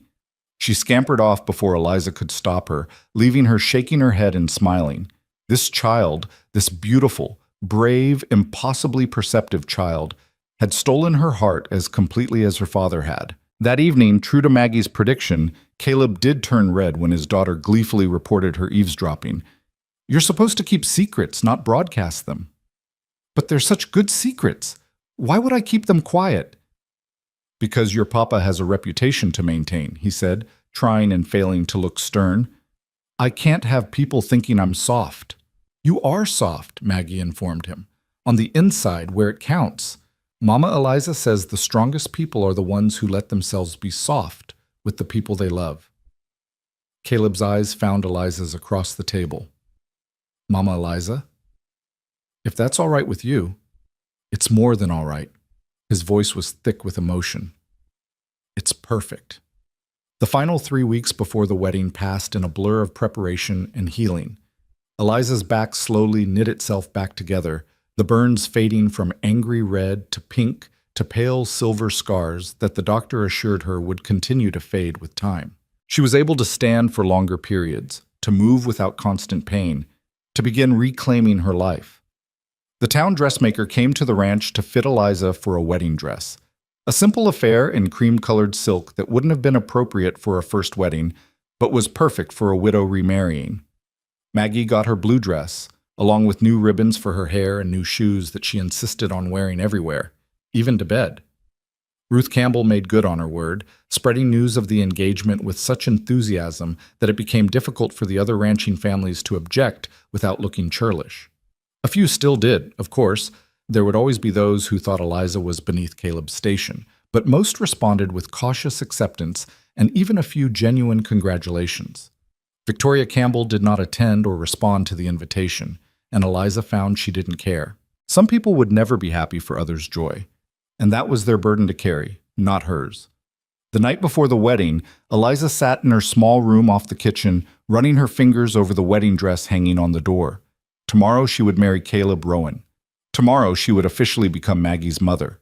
Tomorrow she would step into a future she'd never imagined when she'd arrived at this ranch 6 months ago, desperate and alone. A soft knock made her turn. Caleb stood in the doorway, looking uncertain. "I know it's bad luck to see each other the night before, but I needed to tell you something. Come in."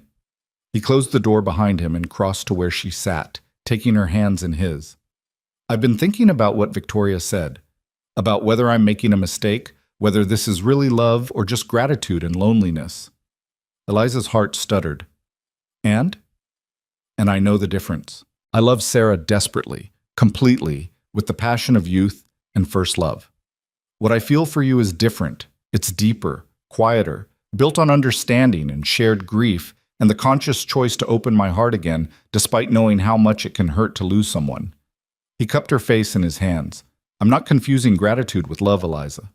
I'm grateful to you, yes, but I also love you. Those are two separate things that happen to exist at the same time. I love you too. So much it terrifies me sometimes." "Good. Because a love that doesn't scare you a little isn't worth having."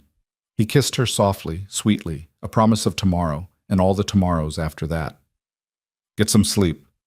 I'll see you at the altar." After he left, Eliza lay in the darkness, touching the locket that held Sarah's picture, and whispered into the quiet, "Thank you for loving them first, for showing them what family means. I promise I'll take care of them. I promise I'll make them happy, and I promise I'll never let Maggie forget you." There was no answer, of course, but somehow Eliza felt at peace. The past and the future could coexist. Love could be both old and new.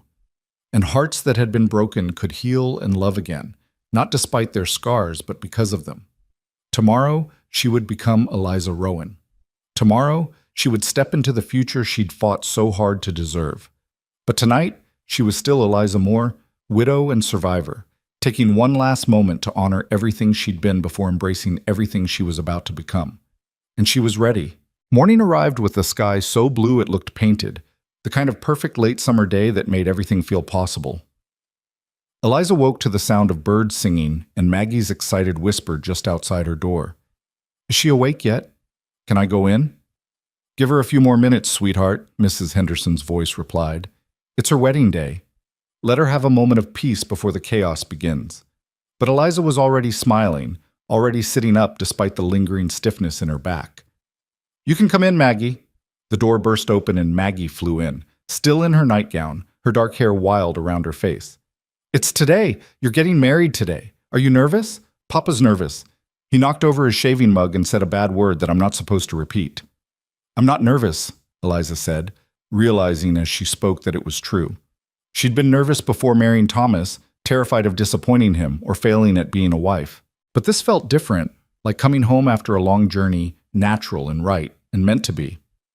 "I'm excited and happy, and maybe a little bit scared, but the good kind of scared. The kind where your stomach feels all fluttery, but in a nice way. Exactly that kind." Maggie climbed onto the bed, bouncing slightly. "I helped Papa pick flowers this morning. We got wildflowers from the meadow, purple and yellow and white ones. He said Mama Sarah always liked wildflowers better than fancy roses because they were honest. What does that mean? Eliza pulled Maggie close, breathing in the sunshine smell of her hair. It means they grow where they want to grow, without anyone telling them to. They're beautiful just by being themselves. Like you and Papa. You didn't try to be fancy or different. You just were yourselves, and that's why you fit together. The wisdom of children never ceased to amaze her. That's exactly right, sweetheart. Mrs. Henderson appeared with breakfast on a tray. Fresh bread, eggs, berries, and coffee, so strong it could wake the dead. Eat! You'll need your strength. The ceremony's at 2 o'clock, and we've got a lot to do before then. The next few hours passed in a flurry of activity. Eliza bathed with Maggie's help, the girl chattering nonstop about who was coming and what food would be served, and whether Eliza thought the new barn would be finished by winter. Mrs. Henderson brushed and pinned Eliza's hair into an elegant twist, weaving in some of the wildflowers Caleb had picked. The cream silk dress slid over her shoulders like water, and when Eliza looked in the small mirror, she barely recognized herself. The woman looking back at her was radiant, her cheeks flushed with color, her eyes bright with joy. The grief that had haunted her for so long was still there. She could see it in the set of her mouth, the shadows behind her smile, but it no longer defined her. She was more than her loss now. She was a woman who'd survived and chosen to live fully again. You look like a princess, Maggie breathed, resplendent in her own blue dress with ribbons threaded through her braids. Papa's going to cry when he sees you. Your papa doesn't cry. He does now. I saw him crying last week when he thought no one was looking. Happy crying, though. The kind that means your heart's so full it has to leak out through your eyes. Eliza knelt carefully in front of Maggie, taking her small hands. Are you happy about this? Really, truly happy? Because if you have any doubts or worries, you can tell me. This is a big change for all of us. Maggie's face grew serious. I loved Mama. I'll always love Mama. But she's gone, and you're here, and you make Papa smile again. You make our house feel like a home instead of just a place where we sleep. And you saved my life even though you could have died. Her voice dropped to a whisper. I think Mama would want Papa to marry you. I think she'd be happy that we're not sad all the time anymore. Come here. Eliza pulled her into a fierce hug, feeling tears prick her eyes. I promise I will always honor your Mama's memory. I promise I'll tell you stories about her when you're older and help you remember all the ways she loved you. And I promise that loving me doesn't mean you're being disloyal to her. Hearts are big enough for all kinds of love. I know, that's what Papa said too. Maggie pulled back, her face wet but smiling. We're going to be okay, aren't we? All three of us together? We're going to be better than okay. We're going to be happy. A knock on the door announced Ruth Campbell's arrival, surprising Eliza. The older woman stood in the doorway holding a wrapped package, her expression softer than Eliza had ever seen it. May I come in? I won't stay long. Of course. Ruth entered, her eyes taking in Eliza's appearance with an approving nod. You look lovely, my dear. Sarah would have approved. She held out the package. I brought you something. A wedding gift, but also an apology for my daughter's behavior and my own part in encouraging her expectations. Eliza unwrapped the package to find a beautiful shawl, delicately embroidered with flowers and birds. Mrs. Campbell, this is too much. It belonged to my mother. She wore it on her wedding day, and I wore it on mine. I'd always planned to give it to Victoria for hers, but she smiled sadly. Victoria won't be getting married anytime soon, I think. And even if she does, I don't believe she'd appreciate its significance the way you might. A woman who runs into burning buildings to save a child understands sacrifice and love in ways my daughter never has. Thank you, Eliza said, genuinely moved. This means more than you know. I also wanted to say that you're welcome at our ranch anytime. I know things have been awkward, but you're going to be part of this community now, and the community takes care of its own. Ruth glanced at Maggie, who was watching wide-eyed. Your mama was a dear friend of mine, Maggie, and I think she'd be very pleased to know that Miss Eliza is joining your family. After Ruth left, Maggie touched the shawl reverently. Everyone's being so nice today, even the people who were mean before. People often surprise you when you give them the chance. The small ceremony was held in the meadow behind the house, where wildflowers grew thick and the view stretched for miles in every direction. Chairs had been arranged in neat rows, and someone had constructed a simple arbor decorated with more wildflowers and trailing vines. It wasn't a grand affair, perhaps 30 guests in total, mostly neighboring ranchers and their families, but it was perfect. Eliza stood at the back, Ruth's shawl draped over her shoulders, and watched as the guests took their seats. She could see Caleb standing near the arbor, looking impossibly handsome in a dark suit, his expression a mixture of nervousness and joy. When his eyes found hers across the distance, his face transformed with such raw emotion that her breath caught. "Ready?" Mrs. Henderson asked, appearing at her elbow. "More than ready." Maggie went first, walking carefully down the makeshift aisle with a basket of flower petals that she scattered with great concentration. Then it was Eliza's turn, and suddenly she was moving forward, each step bringing her closer to the future she'd fought so hard to reach. Caleb's eyes never left her face. When she reached him, he took her hands in his, and she felt the slight tremor in his fingers, the thundering of his pulse against her palm. The ceremony itself passed in a blur of words and promises. The traveling minister spoke about love and commitment and the courage it took to begin again after loss. Eliza heard herself saying, "I do," in a voice that was steady and sure. She heard Caleb's response, deep and resonant with conviction. And then he was sliding a simple gold band onto her finger to rest beside his grandmother's ring, and she was doing the same for him, and the minister was pronouncing them husband and wife. "You may kiss your bride." Caleb cupped her face in his hands, his thumbs brushing away tears she hadn't realized were falling. "Hello, Mrs. Rowan." "Hello, Mr. Rowan." The kiss was gentle but thorough, a promise and a celebration all at once. When they finally broke apart, Maggie was tugging on Eliza's skirt. "My turn. I want to hug Mama Eliza too." Eliza scooped her up, Caleb's arm coming around both of them, and for a moment they stood there as a family while their guests applauded. The sound seemed to echo across the grasslands, carried on the warm wind, a declaration of joy that refused to be contained. The celebration that followed was simple but heartfelt. Tables had been set up in the yard, laden with food that various neighbors had contributed. There was music from a fiddle player who'd come from town, and dancing on the grass, and children running wild while their parents laughed and talked. It was everything a wedding should be, full of life and hope and community. Eliza found herself passed from guest to guest, accepting congratulations and well wishes, answering questions about her plans for the house, and whether she'd keep cooking for the ranch hands. Through it all, Caleb stayed close, his hand finding hers whenever they were separated, his eyes tracking her movement through the crowd with protective attention. "You're hovering," she teased during a rare quiet moment. "Can you blame me? 6 months ago I was a bitter widower convinced I'd never feel anything again. Now look at me." He pulled her closer, swaying to the music, even though they weren't on the makeshift dance floor. "I'm terrified this is all a dream, and I'll wake up alone again." "It's not a dream. I'm real. This is real, and we're really married." She stood on her toes to kiss him softly. "You're stuck with me now." Best fate I could imagine. As the sun began its descent toward the western mountains, painting the sky in shades of orange and pink and gold, the guests gradually began to depart. The ranch hands had discreetly disappeared to the bunkhouse, giving the newly married couple privacy. Mrs. Henderson had taken Maggie inside for a bath and bedtime story, extracting a promise that they'd come say goodnight before she fell asleep. Eliza and Caleb stood together on the porch, watching the last of the sunset fade to twilight. His arm was around her waist, her head resting on his shoulder, and the silence between them was comfortable and full. "Are you happy?" Caleb asked quietly. "Happier than I ever thought I'd be again. You?" "Beyond words." He turned to face her, his hands framing her face. "I need you to know something.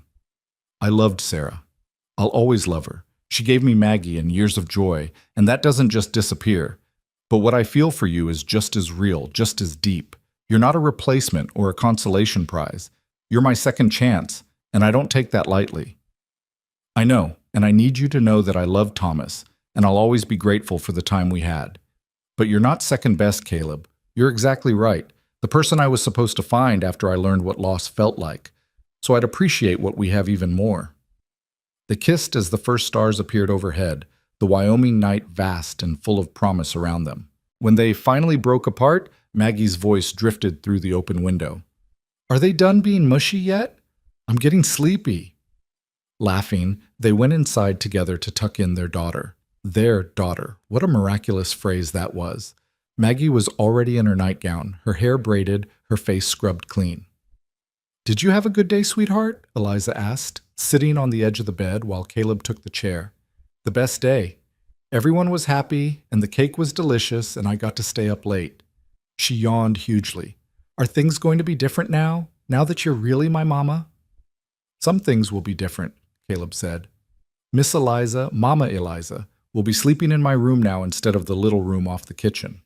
We'll be making decisions together as a family, but the important things won't change. We'll still have breakfast together every morning. We'll still read stories before bed. We'll still love you more than anything in the world." "Okay, that sounds good." Maggie's eyes were already drooping. "I love you, Papa. I love you, Mama Eliza." "We love you too, sweet girl," Eliza whispered, kissing her forehead. "Sleep well." They left the lamp burning low and closed the door halfway, the way Maggie liked it.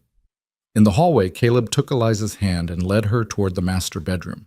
Their bedroom now, she realized with a flutter of nerves and anticipation. The room had been transformed since the last time she'd seen it. Fresh linens on the bed, wildflowers in a vase on the dresser, candles casting soft light across the walls. Someone, probably Mrs. Henderson, had thought of everything. "I'm nervous," Eliza admitted. "Isn't that silly? We're married. I shouldn't be nervous." "I'm nervous too." Caleb closed the door behind them, his back against it, his eyes never leaving her face. "This room was Sarah's domain for so long. I haven't changed anything since she died. Until today, that is. Mrs. Henderson helped me pack away Sarah's things this morning, not throwing them out, just storing them for when Maggie's older and might want them. I wanted this to be our space. Fresh start. That must have been hard. It was. But it was also right. Time to stop living in a shrine to the past and start building our future." He moved toward her slowly, giving her time to object, to set boundaries. "We don't have to do anything tonight. We can just sleep. There's no rush." But Eliza was done with caution, done with holding back out of fear. She reached up to remove the pins from her hair, letting it fall in waves around her shoulders. "I don't want to wait. I want to start our life together right now." The kiss that followed was different from their earlier ones. Deeper, more urgent, full of 6 months of longing finally given permission to bloom. They helped each other out of their wedding clothes with fumbling fingers and breathless laughter, learning the geography of each other's bodies with wonder and tenderness. Eliza's scars from the fire stood out pale against her skin, and Caleb traced them gently.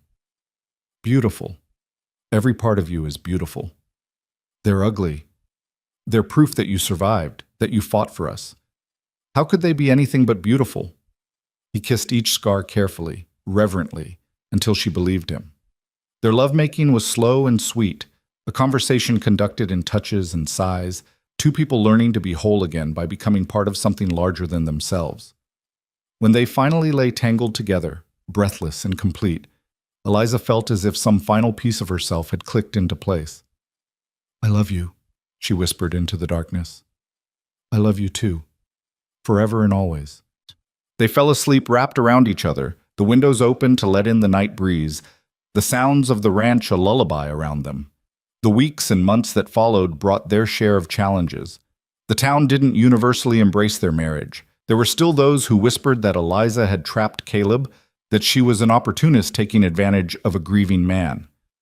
Victoria Campbell made her disapproval known through conspicuous absence at community gatherings and the occasional cutting remark.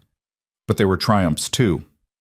The new barn was completed by October, larger and safer than the one that had burned. The garden yielded a bountiful harvest that Eliza spent happy hours preserving for winter. Maggie thrived under the love of two parents, her nightmares about abandonment gradually fading as security took root. On a crisp November morning, Eliza realized her monthly courses were late. She said nothing at first, afraid to hope, but when another week passed, she confided in Mrs. Henderson. "Could be nothing. Could be stress or your body still healing from the burns," the older woman said. Or it could be a baby. How would you feel about that? Terrified, excited, all of the above. Eliza pressed a hand to her still flat stomach. We haven't talked about more children. Caleb might not want. That man would be over the moon, but you should tell him soon. These things have a way of showing themselves. She chose that evening after Maggie was asleep and they were sitting together in front of the fire. Her hands were shaking as she took his. I need to tell you something. I'm not certain yet, but I think I might be. The words wouldn't come. Caleb's eyes went wide. Are you pregnant? Maybe. Probably. I think so. For a moment he just stared at her, his expression unreadable. Then joy broke across his face like sunrise. Truly? Truly. Are you happy about it? I know we didn't plan. He silenced her with a kiss that left no doubt about his feelings. Happy doesn't begin to cover it. Another child. Our child. Eliza, do you know what this means? What? It means life is starting over. Really starting over. Not just going through the motions or trying to recapture what was lost, but genuinely building something new. He placed his hand over hers on her stomach. When do you think? Early summer, if I'm right about when it happened. Maggie is going to lose her mind with excitement. They told her the next morning at breakfast, and Caleb's prediction proved accurate. Maggie shrieked with joy, bouncing in her chair, asking a million questions about names and whether it would be a boy or girl, and when she could tell her friends at school. Can we name it Sarah if it's a girl, after Mama? Eliza and Caleb exchanged glances. How would you feel about Sarah as a middle name? Eliza suggested. That way the baby would carry your mama's name, but also have their own identity. Maggie considered this seriously. That's good. And if it's a boy, can his middle name be Thomas? After your husband who died? The thoughtfulness of it brought tears to Eliza's eyes. Yes, sweetheart. That would be perfect. Winter arrived with snow that blanketed the ranch in white silence, making the house feel even cozier and more enclosed. Eliza's pregnancy progressed normally despite the doctor's concerns about her still healing injuries. She grew round and uncomfortable, but Caleb treated her like spun glass, constantly worried she was doing too much. I'm pregnant, not fragile, she protested one afternoon when he insisted she sit down instead of kneading bread. You're carrying our child and you nearly died 6 months ago. Forgive me for being cautious. I love you for worrying, but I also need you to trust that I know my own limits. They found a balance, as they seemed to with everything, him hovering protectively, her accepting help without surrendering her independence. Maggie appointed herself assistant mother, constantly checking on Eliza and talking to her belly about all the wonderful things they'd do together when the baby arrived. Spring came early that year, the snow melting to reveal green grass and early wildflowers. Eliza's garden was planted with Maggie's help, and they added new sections for vegetables they hadn't tried before. The ranch prospered under Caleb's management, and he began making plans to expand the herd. On a warm June evening, while Caleb was out checking the fence line and Maggie was at a friend's ranch for a sleepover, Eliza's water broke. Mrs. Henderson, who'd agreed to stay through the birth, sent one of the ranch hands racing to find Caleb and another to fetch the doctor from town. The labor was long and difficult, Eliza's scarred back muscles making it harder to push, her endurance tested by hours of contractions. But when dawn broke on a new day, she held a squalling, healthy baby boy with dark hair and his father's gray eyes. Caleb arrived just in time, bursting into the room wild-eyed and disheveled, and stopped dead at the sight of his wife and newborn son. Eliza, are you? We're perfect. Come meet your son. He approached almost reverently, sitting carefully on the edge of the bed to look down at the tiny, red-faced infant. He's beautiful. You're beautiful. I can't believe. His voice broke. Thank you. For this. For everything. What should we name him? Eliza asked softly. They discussed names for months without reaching a conclusion. But looking at her husband's face, seeing the mixture of grief and joy there, the acknowledgement that this child was both a new beginning and a tribute to everything they'd survived, Eliza knew. What about James Thomas? James for something completely new, and Thomas for the man who came before. Caleb's eyes filled with tears. Perfect. James Thomas Rowan. Maggie met her baby brother that afternoon and declared him the best present she'd ever received, better even than the new pony Caleb had promised her for her birthday. She held him carefully, her young face serious with responsibility. "I'll protect him," she announced, "like Mama Eliza protected me. I'll be the best big sister ever." "I know you will," Eliza said, her heart so full she thought it might burst. The months that followed were chaotic and exhausting, and more joyful than Eliza had imagined possible. James was a good baby, sleeping in longer stretches than she dared hope, and Maggie was indeed a devoted big sister. Caleb proved to be a doting father, often found in the nursery in the middle of the night, rocking his son and singing softly. By the time James was 6 months old and autumn was painting the grasslands in gold and amber again, Eliza stood on the porch one morning and marveled at how much had changed in just over a year. She'd arrived at this ranch broken and desperate, expecting nothing more than a place to hide from her grief. Instead, she'd found a family, a home, and a love that had transformed her from a woman simply surviving into one fully, vibrantly alive. The sound of horses approaching drew her attention. A wagon was coming up the drive, and as it drew closer, she recognized Ruth Campbell at the reins, but beside her sat Victoria. Eliza's stomach clenched with old anxiety, but she forced herself to remain calm, to wait and see what this visit would bring. Ruth climbed down first, then turned to help her daughter. Victoria looked thinner than Eliza remembered, her face drawn but her expression lacking the hostility it had held before. "Mrs. Rowan," Ruth said formally, "we hope we're not intruding. We wanted to bring a gift for the baby. We heard you had a boy." "You're not intruding at all. Please, come in. I just made coffee." They followed her into the kitchen, Victoria moving stiffly, as if she'd rather be anywhere else. Eliza poured coffee and set out fresh cookies, and for a moment they all sat in awkward silence. Finally, Victoria spoke, her voice quiet and surprisingly lacking in edge. "I came to apologize. I've been uncharitable toward you, cruel even. I convinced myself you were stealing something that belonged to me, but the truth is, Caleb was never mine to lose." She looked up, meeting Eliza's eyes directly. "I've spent the past year nursing my bitterness, and it's made me miserable. Mother finally made me see that the only person my anger was hurting was myself." "I appreciate you saying that," Eliza said carefully. "It took courage to come here. I also wanted to say that I see now what Caleb saw in you. You're good for him. Good for Maggie. This house is alive in a way it hasn't been since Sarah died." Victoria smiled, and it was genuine if a bit sad. "I hope we can be civil to each other at least. For the community's sake, if nothing else." "I'd like that." After they left, Eliza stood in the kitchen, Ruth's gift, a beautiful hand-knitted baby blanket, in her hands, and felt something release in her chest. Forgiveness wasn't weakness, she realized. It was strength. The ability to let go of old hurts and move forward was what allowed life to continue, to grow, to flourish. That evening, with Maggie helping her make dinner and James cooing in his cradle and Caleb due home any minute, Eliza looked around the kitchen that had become her kingdom and felt profound gratitude. This wasn't the life she'd imagined when she was young and naive and thought she had everything figured out. It was better, deeper, richer, earned through struggle and loss and the courage to keep hoping even when hope seemed foolish. The front door opened and Caleb's voice called out, "Something smells amazing!" Maggie abandoned the potatoes she'd been peeling and ran to greet him. "Papa, guess what? Mama Eliza let me crack the eggs all by myself and I only got a tiny bit of shell in them." "That's my girl. Where's your brother?" "Sleeping, as usual. Babies are boring. When will he be old enough to play?"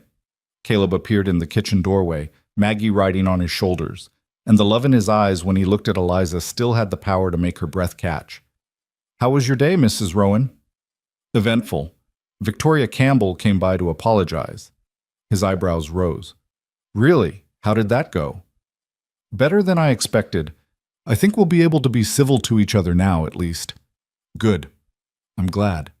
He lifted Maggie down and crossed to where Eliza stood, wrapping his arms around her waist from behind. "You're amazing. You know that? Taking the high road when you had every right to slam the door in her face." "Bitterness doesn't serve anyone. Besides, I have too much to be happy about to waste energy on old grudges." They stood like that for a moment, watching Maggie return to the potatoes with exaggerated care, James sleeping peacefully in his cradle, the kitchen warm with the smell of cooking food and the promise of dinner together. This, Eliza thought, was what home really meant. Not a place, but people. Not perfection, but presence. Not the absence of grief, but the courage to find joy alongside it. "I love you," she whispered. "I love you more," Caleb murmured back. "I love you both most," Maggie called without looking up. "And I love James too, even though he's boring." Their laughter filled the kitchen, spilling out into the rest of the house, chasing away the last shadows of loneliness that had once made these rooms feel so empty. The young widow who'd arrived under the wide Wyoming sky with nothing but a carpet bag and fragile hope had become a woman who knew her own strength, who'd learned that hearts broken by loss could heal and love again, and who'd discovered that sometimes the best families were the ones you chose, or the ones that chose you. Years later, when Maggie was grown with children of her own, she would tell them stories about the summer her father married the cook who saved her life. She'd tell them how her stepmother had run into a burning barn without hesitation, how she'd turned their house into a home again, how she'd taught them all that love didn't divide. It multiplied.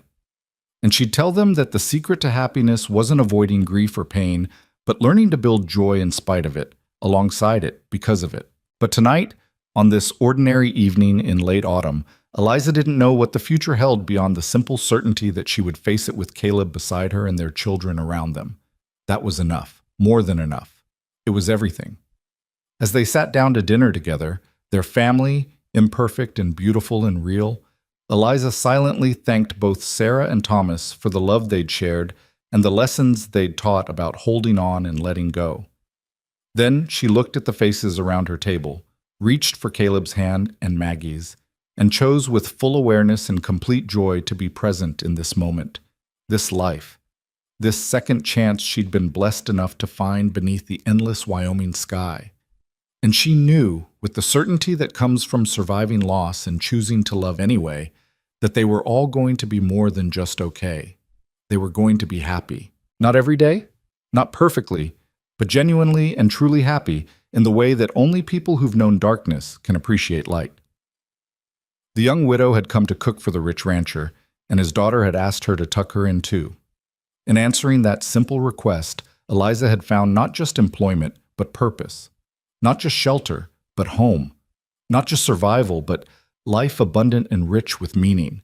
And in a house that had once echoed with silence and grief, there was now laughter and music and the sound of a family that had been broken, learning, slowly and beautifully, how to be whole again.